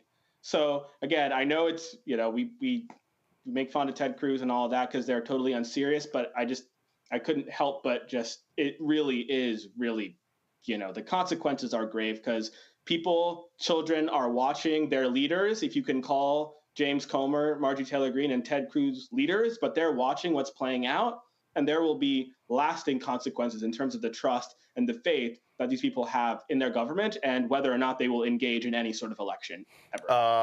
Well, they are who they are. All right, y'all, got to go to break. When we come back, Tech Talk, we're going to chat with Isaac Hayes III, the founder of Fanbase. He had a great conversation with Jermaine Dupri. And the issue of equity came up, and is one that I want to talk about, equity in the tech space. That is next, right here on Roland Martin Unfiltered on the Black Star Network. And I'm trying to decide, should I keep the hat on in the next segment? We'll see. YouTube folks, why y'all so slow hitting the like button? We should easily get 1,000 likes every single day. Hit the button, y'all. It ain't that hard. We had 725. We come back from the commercial break in 2 minutes, we should be at 1,000. So y'all, come on. Stop playing around. Hit the dadgum like button. All right. Also support us in what we do. Join the Bring the Funk fan club. Your check and your donations matter. You can send a check and money order, P.O. Box 57196, Washington, D.C. 20037, 7-0196. Cash App, $RM Unfiltered, PayPal, R Martin Unfiltered. Venmo's RM Unfiltered, Zelle. Roland at RolandSMartin.com, Roland at RolandMartinUnfiltered.com. Back in a moment. I was just in my backyard. I just said I was manifesting about life. I said, I would love to come back because it was a great time, and these kids need that right now. They need that that male role model in the schools, I think. Even on TV. Yeah. Because people are scared to go into the high schools. You know, the high school, you know what I mean? I would love to bring it back, and I think we could bring it back. You know, what do you think? I think we'll ask the people. I want to ask your people. We'll do a poll. Y'all want to hang a Mr. Cooper? Yeah, I say let's go. We all look good. You know, Holly looked good. You know, Raven looked the same. Marquise, Don Lewis. It'd be funny to have the bullshit you see out there on TV now. God damn. What the fuck? What happened to TV? Damn. It's some... I'm like, oh my God.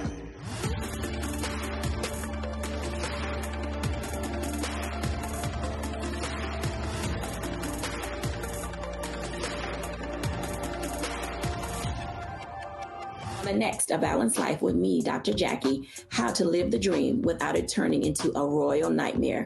We'll meet an entrepreneurial couple who've been living the dream for nearly 30 years, and they're still going strong, speed bumps and all. I was all one trying to hold back, but he thinks he can do anything.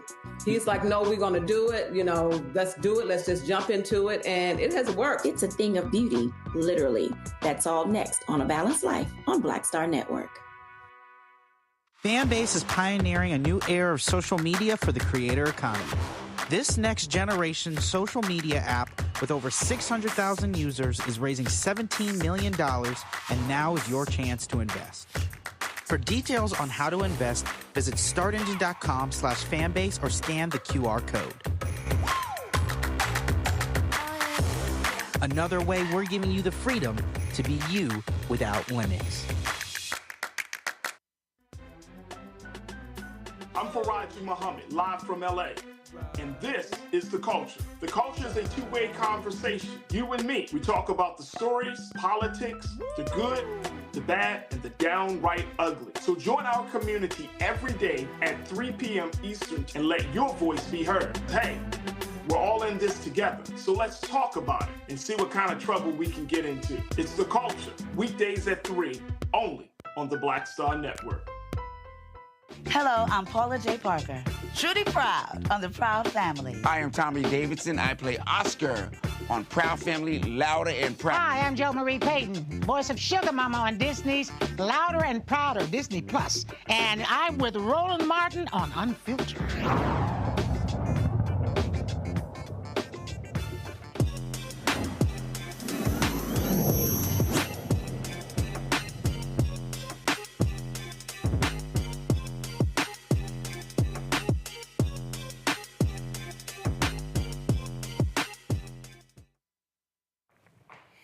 All right, folks, welcome back to Roland Martin Unfiltered. So, you know, one of the things that we try to talk about on this show is for us to have a better understanding of business and decisions that we actually make.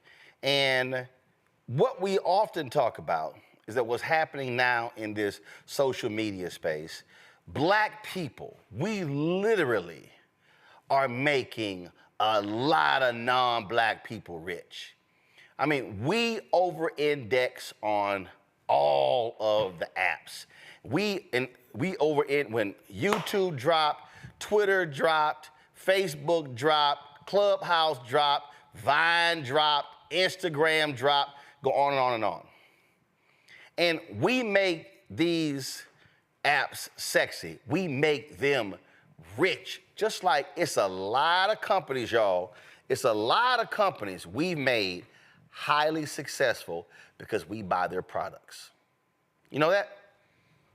But then what happens is folk then turn around and then get mad when we don't get paid.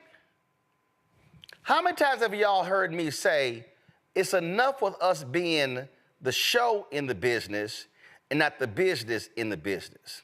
Happens all the time. We all remember when Prince stood up at the Soul Train Awards and told everybody to keep standing, trying to explain to them about masters. Guess what? Sam Cooke understood that. James Brown understood that. We could go on and on and on. Some artists did that. But see, a lot of us, we want that instant gratification. It's a lot of music artists sign awful ass deals. Awful deals. Because they want to do that.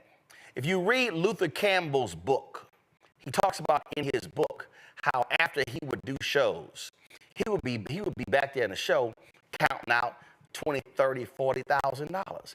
And the other artists would come up to him and they say, Luke, what you doing? He said, man, that's called back of the room sales. See, a bunch of artists signed licensing deals where they handed them $2,500, $5,000, and this other company owned their merchandising rights. They took the $5,000, where Luke was in the back room selling his own shirts, his own hats, his own merchandise, and he was making that money every single time. But see, we fall for that. If you read Jack Newfield's book on Don King, he tells an interesting story. And y'all know I don't use the N-word, so I'm only going to use this word within the context of this story. So Jack Newfield talked about how Don King was cheating a whole bunch of boxers out of their money. And Don King realized he owed boxers $100,000, $200,000, $300,000.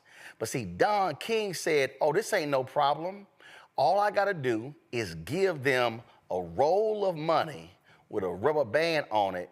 He said, they're going to put that in their pocket, and they're going to get in their car, and they're going to drive to the neighborhood, and they're going to go to the restaurant and go to the bar, and they're going to sit here and pull that wide out. And everybody's going to be like, oh, man, you the man, you getting paid. Don King called that nigger rich.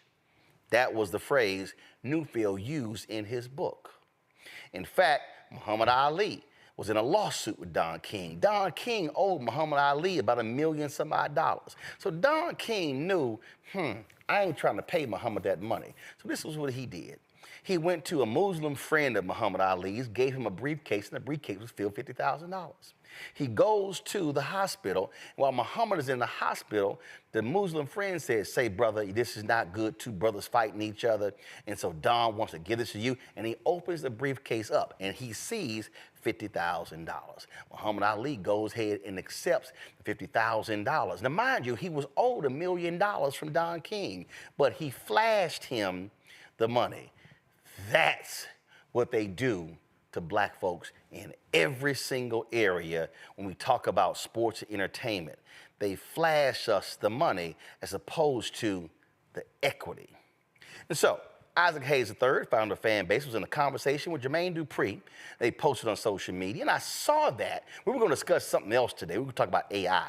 But I saw this, and I said, I think this is a much better conversation than that for today. And so, roll it. So if Castanet came to Fanbase and he got on Twitch, he can make more money than he making at Twitch than he make with you? He can make more money with you than he making at Twitch?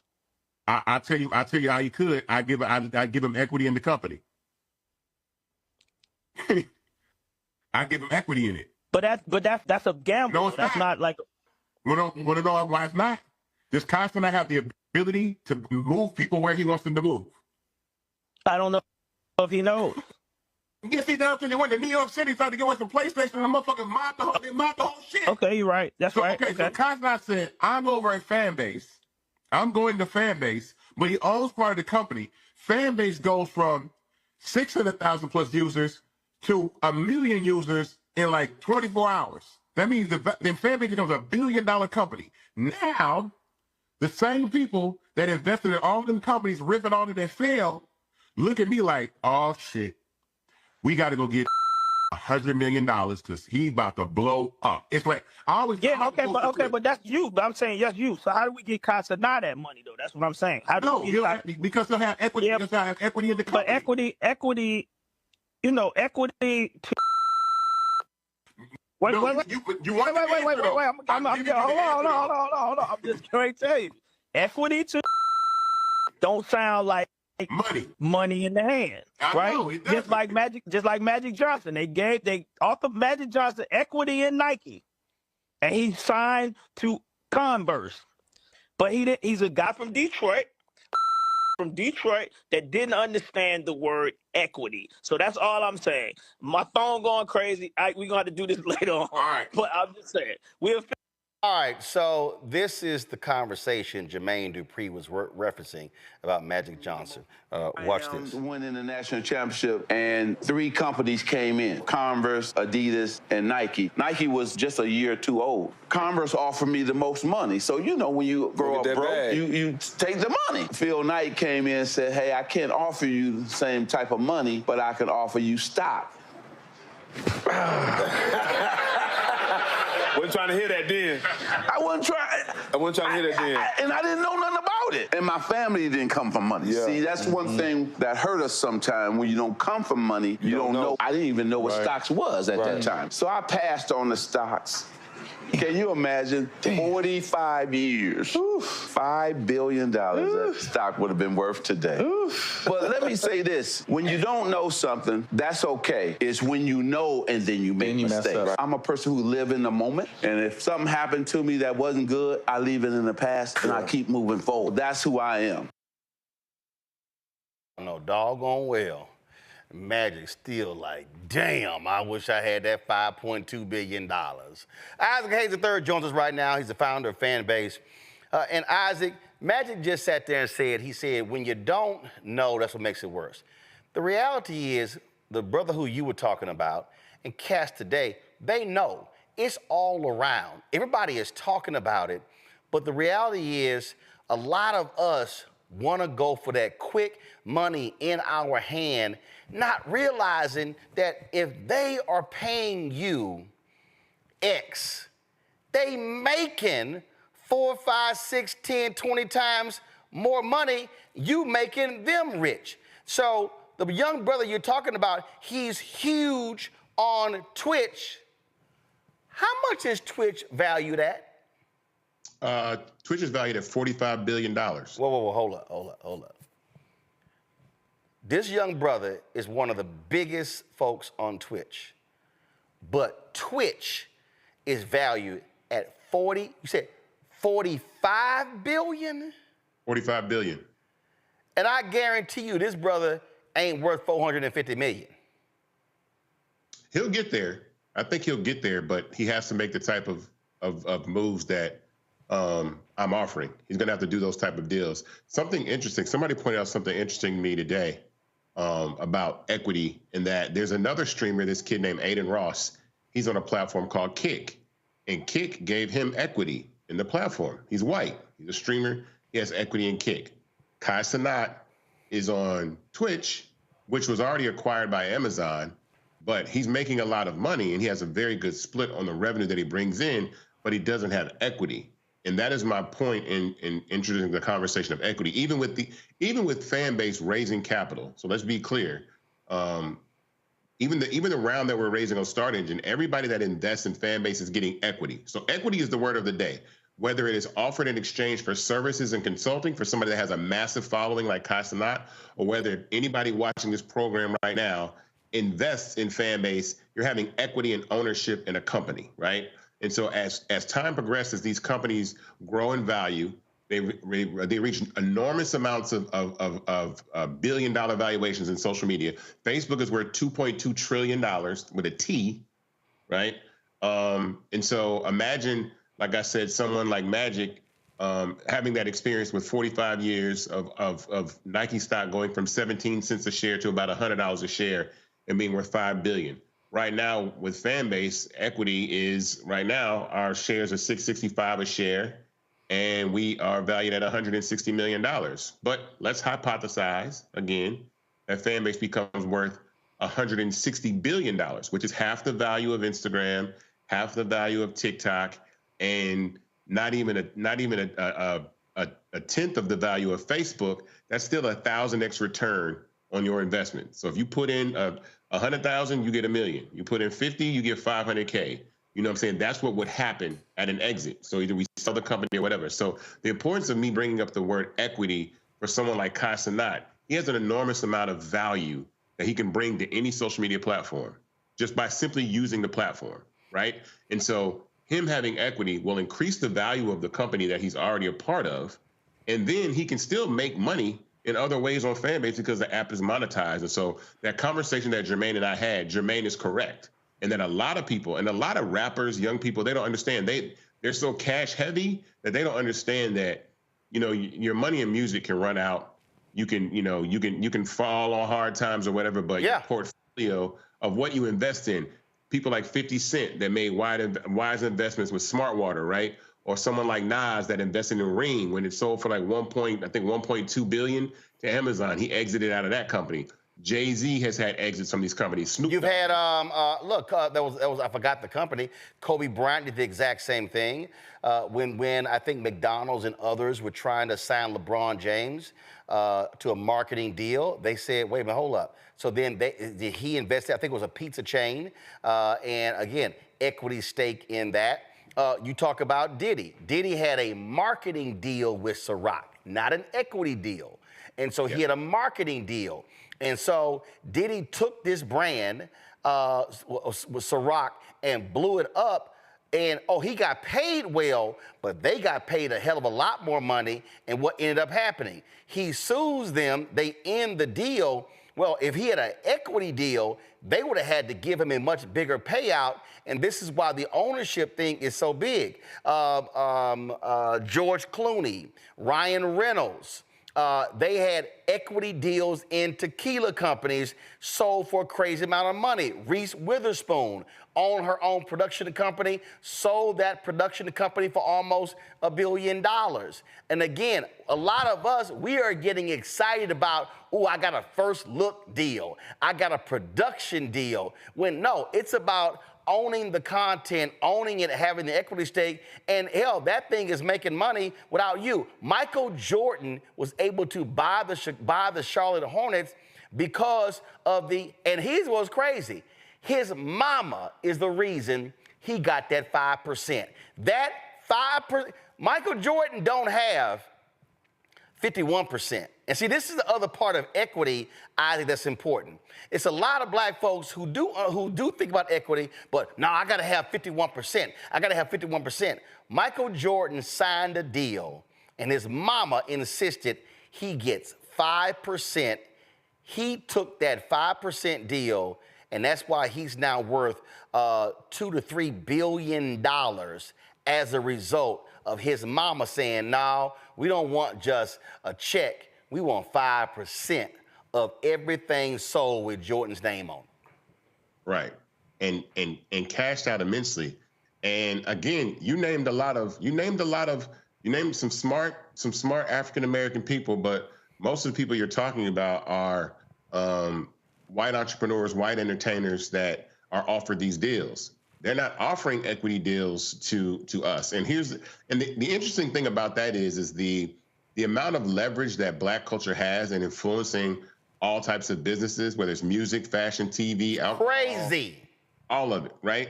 So the part about equity that's so important is that is our secret weapon against being able to blow these companies up. If people had equity in Clubhouse is valued at $3 billion. I think Clubhouse would be a much more successful app if they would have allowed people to actually have equity in the company rather than just, go and raise $100 million and $1 billion valuation and not even care about the users. And in social media, equity in social media is extremely important because it's really a cheat code because it's the only business I know that you can actually increase the value by using it because you own it. So if you own shares in Fanbase, by telling people about it or using it, then you actually have, you're actually increasing the value of the company. So the more users we have, because again, social media apps are primarily based on the number of users you have and the number of monthly active users you have. So if you have large amounts of users, they can say, you can make this amount of money running ads. So we already have a valuation of what the company could be and scale that. So with offering equity deals to people like Kai Cenat or allowing people to invest in Fanbase on Start Engine, it just changes the game. And I think that's this whole purpose and mission for me is like, I want to change the narrative that African-American people and black people have ownership in these multi-billion-dollar tech companies. We've never been here. And I think that's so foreign to people that they've never seen anyone like me try or move in a path that says, okay, I see myself as a Zuckerberg. I see myself as a Kevin Systrom or a Spiegel or a Jack Dorsey, but I'm black. But I know the value that social media platforms don't work without black culture. So the equity conversation is one that I'll continue to have. And I've had these conversations with other entertainers. Yep. And a lot of times management is looking for the cash heavy side. Yep. And it's in tech because they don't believe, but they're missing the big point, which is like someone like Kai Cenat or someone like Cardi B coming to Fanbase would increase the value of the company immensely. But I wouldn't, if I was them, get your equity first and then come over to Fanbase. And for those of you that invest, there you go. Invest in Fanbase and share the fruits of their participation in what happens. Well, we are running a promo. I interviewed Jimmy Jam. And in the interview, he talked about how clubs in Minneapolis would not let them perform. And then they went ahead and booked their own venue, had 1,500 folks there, and the clubs were empty. And they were like, yo, where in the hell are people at? They said, oh, they at that party for the band y'all wouldn't book. And then the band started calling. They were like, yeah, nah, we're good. And see, and that's what it is. At the end of the day, this is no different than the hottest party, the hottest concert. Wherever the people at, yo, that's where the money at. And too often what's happening is we are devaluing ourselves by taking the short money, which requires us to keep doing all the work. Meaning we got to keep, listen, why do you have so many of these black entertainers who are 70, 75, and 80 and 85 because they still on stage? They still performing because they don't own publishing. They don't own anything else. And the only way they make any money and still keep eating, they got to keep performing. That's correct. The case. I remember when Cicely Tyson, somebody talked about, oh, Cicely, you know, you still acting. And she was like, hell, I don't want to keep acting. But Cicely wasn't getting paid all those years. It wasn't until Tyler Perry came along that she got paid $1 million for one day's worth of work. And he did that after she told him, how I think she said she got $8,000 or $10,000 for Sounder. And he was stunned. He paid her $1 million for a day of work. It was the most money she ever gotten paid. And so that's what people are realizing. So when we talk about equity, this allows for you where you don't have to work because the value of that company is going up.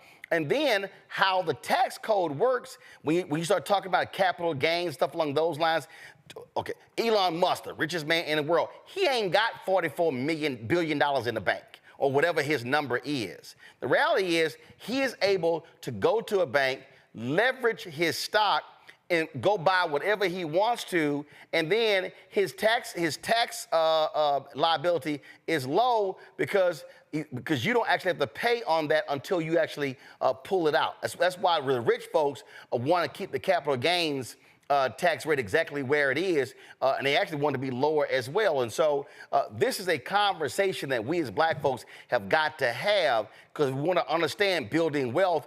Equity is the way folk build wealth. Just like we talk about home equity. It's the same thing. What's the equity that you have in something that you own? Right. And the value of houses increase or decrease, and you can actually pull from the value of your home in equity. So I want to shift this conversation to equity for the people that are watching, right? So, and I come on here and talk about Fanbase, you know, all the time in our raise. So we're raising $17 million. Anybody that wants to invest and have equity, I'm gonna keep using that word. If you want equity in a social media platform that is on the rise, then go to startengine.com/fanbase and invest. The minimum to invest in Fanbase is $399, and that buys you shares of the company. So you are actually an owner in the company and actually have equity. We're almost at $800,000 raised right now. You can go to startengine.com to invest. And that's important because these companies, again, reach $100 billion valuations. I'm not in this to try to flip Fanbase and be a tech founder that says, oh, I was in tech and made a bunch of money. I see the enormous amount of value that the black community brings to platforms like Twitter, when they were on there with Black Twitter, Clubhouse, Instagram, TikTok with the dances, all this. So I said, if we don't own infrastructure, and what I was telling Jermaine Dupri is like, if we don't own the infrastructure, we're always customers to things we make popular. We are customers. Everybody on TikTok is a customer to TikTok. They're a customer to Instagram.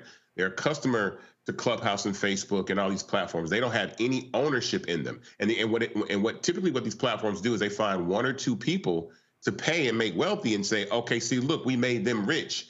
But really, the goal is not to make one person rich to say you've done your job. My goal is to allow everybody a shot at the American dream, a piece of the pie to actually hone equity in a tech startup. And again, I'll repeat this: the fastest way to build wealth in the United States of America right now is technology, is tech companies. It's not real estate, it's tech.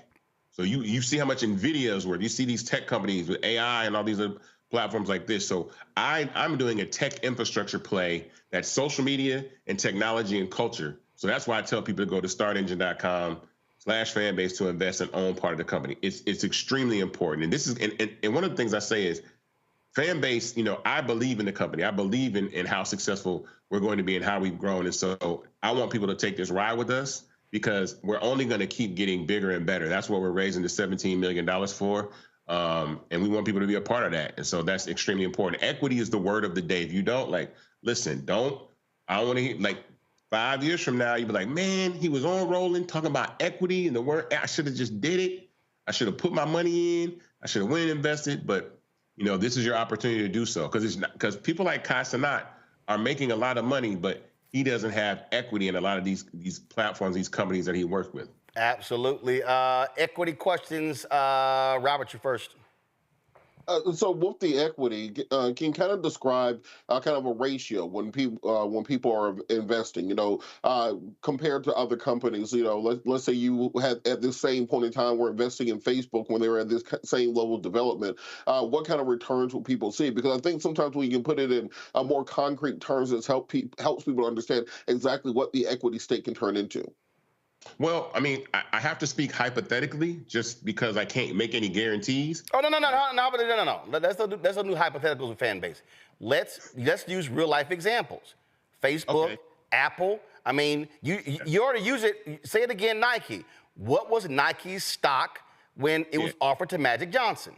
It was 17 cents. Okay, Nike. Hold up. Nike's stock was 17 cents. When it was offered to Magic Johnson. If you right now, let me just pull it up. Give me 1 second. I'm gonna pull it up. I think it's about $100. No, it's actually a little underneath that, but you pull it up right now. So Nike's stock right now is at go ahead and put $94 a share. You see how it's going up and down, but the bottom line is 17 cents to $94 a share is huge. Yes, it's enormous. I think I want to say it's a 285x return. So I'll do this. I'll say this. When I first founded Fanbase, the company was founded at a $20 million valuation. We've gone from $20 million valuation to a $50 million valuation to an $85 million valuation to a $160 million valuation. So now Fanbase is worth 8 times what it was when people first invested now. Now, $160 million is a large number, but in the scheme of what tech companies is, when you think about Twitch is worth $46 billion, when you think about TikTok or ByteDance being worth about $350 billion, Facebook being worth $2.2 trillion, Instagram outside of Facebook is probably a $300 billion company. So the ability for Fanbase to go from 160 million to 160 billion is there. It absolutely is there. It's based on users, revenue growth, and someone that actually invested in the company can actually increase the value in that. So that would be Fanbase going from a $160 million company to a $160 billion company would be 1,000x return. So for every dollar you put in, you would get $1,000, right? At an exit, a liquidity event is what we call them. And so those are the type of gains that you can have. And that's my vision. I'm in this to build this company into a multi-billion-dollar company that turns multiple people into 100,000-aires and millionaires, and some people potentially into billionaires by using this model, because we weren't even able to do this. The average person was not able to do this before 2015. So that's why I tell everybody, take advantage of the Jobs Act and being able to invest in startups like this, not after they go public. So not after Nike goes public. Yeah. Don't invest in Fanbase after we're public. Invest in Fanbase today when we're a privately held company, that when we do get acquired or we do go public or we do a merger, that's when you see the biggest return on your investment. And that was one of the best things under President Barack Obama. Rebecca, equity question. Sure. So I'm thinking back to Kai Cenat. So Kai Cenat can literally stay on Twitch, but come over to Fanbase, use the same content, and then make money. But I'm also thinking of another example of DJ Academics on Rumble. He is making Rumble extremely popular. As far as I know, his deal doesn't include equity. So can you talk through what it looks like if someone from the culture comes into Fanbase and they're able to increase the valuation of Fanbase because of their popularity and their audience who would then go to Fanbase to follow them? And before Isaac does that, here's what Rumble did. Rumble is a right-wing YouTube. It was created as a competitor for YouTube, right-wing. But then the folks are like, yeah, you know what? We can't just have all these neo-Nazis and other people on here. So what did they do? They went and got a deal with DJ Academics to do what? Bring his audience over there. And so his audience follows him, and so they're seeing him on there. He's driving massive signups as well. So what he's doing is he's actually making Rumble more popular. And you're right, they're giving him a nice check, but they're making the bigger money because they actually own the company. He's making them more popular and more valuable. Isaac? Yeah, so that's the capitalization table, the cap table. Those are words you're gonna hear all the time. Who's on the cap table? Academics is not on the cap table of Rumble. Kai Cenat is not on the cap table of Twitch. Aiden Ross is on the cap table of Kick. There's a difference. Again, I'm just saying that Jake Paul, Logan Paul, they're on the cap tables of a lot of these companies that they're involved with. They give these people equity in these companies. They give our young Black creators cash, money, which is cool, and they're gonna be handsomely paid. But the value that Kai Cenat brings, right, to anywhere that he decides to move, and I even said this on another post, I wouldn't even want him to leave Twitch. He doesn't have to leave Twitch entirely. Make your money on Twitch. My point is that you can move your audience wherever you want them to move. You'll still have your audience on Twitch, but you can actually move an audience to somewhere, to a platform that you actually have equity in and increase the value of it. And again, I told him I'm not talking like, like a small amount of equity at all. I'm, like someone like Kai Cenat, I respect his ability to bring people where he wants them to go. People like Kai, people like Cardi. I'm talking about definitely equity that can make them billionaires if the trajectory of Fanbase goes. But Isaac, but also Isaac, to add to that, that's also put in the deal. It's benchmarks. Hey, listen, that's the deal that Howard Stern has with Sirius XM Radio. There's a reason Howard Stern said later to terrestrial radio, people like, oh my God, you get a bigger audience. The deal that Howard Stern has with Sirius XM Radio, because his followers follow him, dude is making crazy amount of money with Sirius XM because that's the kind of, but there are benchmarks. If you take us from here to here, you get this. If we go from here to here, increase your stake. And so basically, you're saying you grow, we grow, and your bank account's gonna grow because the valuation is gonna go through the roof. Yeah, and I mean, one thing that I pride myself in and I'm proud of is the way that we've actually raised capital doing equity crowdfunding and then me investing in Fanbase myself. One thing I'll say is I'll never ask anybody to do something that I haven't done myself.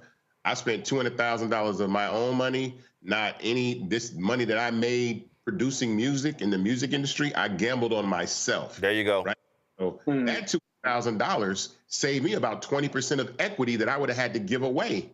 Right? So I understand the value of equity because I understand the value of music publishing. Music publishing is equity in the songs. When you say how much ownership do you have in the copyright, right? Or what percentage do you own of the masters? So that was an easy translation for me going from music to tech, because I said, oh, okay, cool. So I know that the more equity that I have in Fanbase, I can actually be able to raise capital and get more money to run the company, or do equity deals, partnerships, where people are offered stock options, and like Magic Johnson got offered in Nike, where I say, I don't have a bunch of cash to pay you. Fanbase doesn't have Fanbase ain't got millions of dollars to pay Kai Cenat and millions of dollars, to pay some of these artists, because they're going to make millions of dollars. Kai Cenat makes $400,000 a month on Twitch. He makes $400,000 a month on Twitch. God bless him. That's cool. I'm saying that, hey, look, you can make $400 million or $1 billion, right, in equity on top of the $400,000 a month that you make. And that's my point about saying, and then for the retail investors that want to invest in Fanbase, you can have equity in Fanbase and grow along with Kai Cenat or whoever comes onto the platform. And again, my mission is to get those types of creators on the platform. Kevin?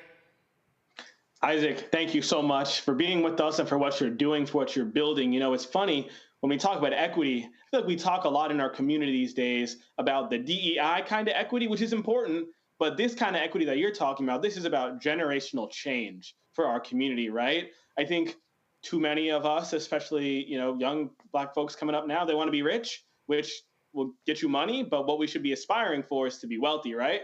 Which will give us time, will give us freedom.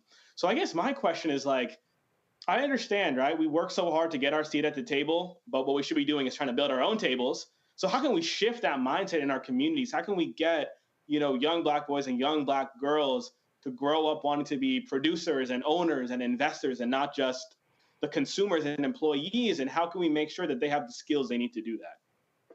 Well, I mean, one of the things I think is look at the examples that you have of people that have done it that way. People like Tyler Perry, right? People that have built companies from the ground up and see the value of the wealth they've created, these producers and songwriters and artists, right? And Pinky Cole was Slutty Vegan and all these, you know, these businesses that are built. A lot of places in America, we never see people that look like us in those positions of power and don't think that those things are achievable. We look at, you know, Oprah and Tyler Perry as unicorns and mystic, you know, beings that could rarely exist and ever. And really, if we focus the power of our community inward, right, we have $2.2 trillion worth of spending or $1.8 trillion of annual spending in the Black community and directed that back into investing in ourselves, investing in our own businesses, then we would create generational wealth. And I'm saying with social media, it's literally like, I posted this tweet the other day.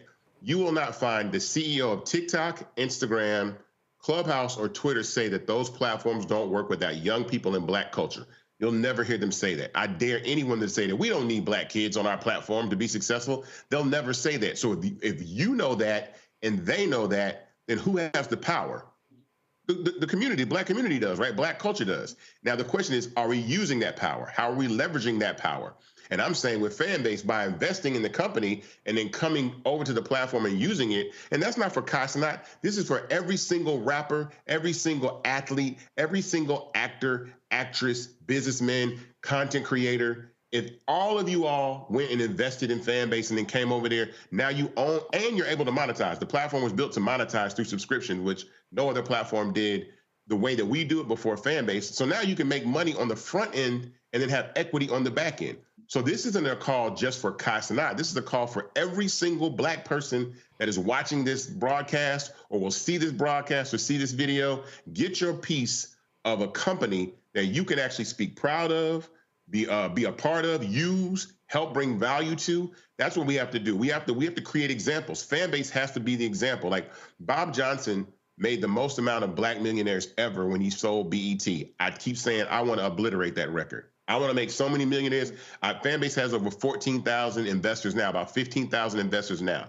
My dream, my legacy, I want to be standing in a room with 15, 20,000 people one day, and Fanbase is acquired or Fanbase goes public, and everybody that's behind me is a millionaire, multimillionaire, billionaire. That is my vision. That is my goal for Fanbase. That's why I'm doing this. I'm doing this to create generational. It'll be the largest distribution of wealth in the Black community in the history of the country. If and when Fanbase exits at an IPO or an acquisition, it will be the largest distribution of wealth to Black people in the history of the United States of America.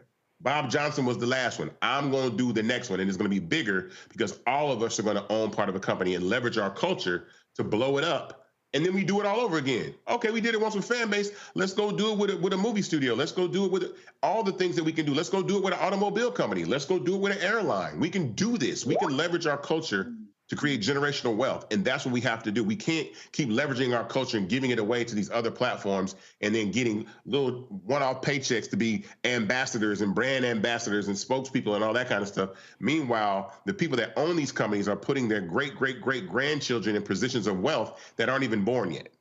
That's my idea of this. Hey, folks, equity. And when we talk about, this is the last point here, when we talk about ownership, the greatest mistake that I believe that we make as Black folks is that we believe we have to own the whole company. Ownership means I have an equity stake in that company. Jeff Bezos got billions. He does not own 51% or 100% or 40% of Amazon. His money's in stock. Hell, he got divorced and gave his ex-wife, Mackenzie Scott, she got billions in the divorce, and she's giving out billions of dollars to nonprofits, and the Amazon stock keep going up. So hell, the money she gave, she's already made back because the money is multiplied. Folks, we got to understand, this is what it means. And when there are some people, they've got, you see these stories. I would just read John Rogers, Aero Capital Management. They have 1.8% of Paramount stock. This company has 2% of Disney stock.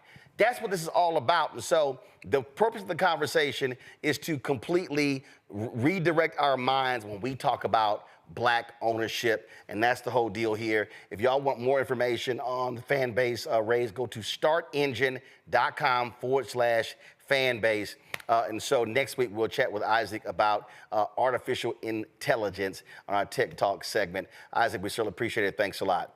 Let me also appreciate it, bro. Let me thank Gavin. Let me thank Rebecca. Let me thank Robert as well for being on today's show. Thanks a bunch. Y'all have an absolutely fabulous one. Folks, your support is critical to what we do, the stories that we cover, the conversations that we have. Ain't no other Black daily digital show having the conversation that we just had and walking y'all through Black ownership and the power of equity. So that's why we do what we do. Your support is critical. So to join our Bring the Funk fan club, you can join in various ways. We don't charge for subscriptions on this show because we want the information to be widely available. And so you can send your check and money order to P.O. Box 57196, Washington, D.C. 20037-0196. Cash App is $RM Unfiltered. PayPal are Martin Unfiltered. Venmo is RM Unfiltered. Zelle, Roland at RolandSMartin.com. Roland at RolandMartinUnfiltered.com. And be sure to download the Black Star Network app. Apple phone, Android phone, Apple TV, Android TV, Roku, Amazon Fire TV, Xbox One, Samsung Smart TV. Tomorrow's show, y'all, I'm going to talk to y'all about our Black Star Network being on 4 fast channels. Of course, we're on those fast channels, Plex TV, Amazon Freevee, Amazon News, Amazon Prime Video. I'm going to talk to y'all tomorrow about the future of us on those platforms, and so you don't want to miss that conversation. That's it, y'all. I'll see y'all tomorrow right here on Roland Martin Unfiltered on the Black Star Network. Holla! Black Star Network is here. Oh, no punch! I'm real revolutionary right now. Thank you for being the voice of Black America. All momentum we have now, we have to keep this going. The video looks phenomenal. See, this difference between Black Star Network and Black-owned media and something like CNN. You can't be Black-owned media and be scared. It's time to be smart. Bring your eyeballs home. You dig?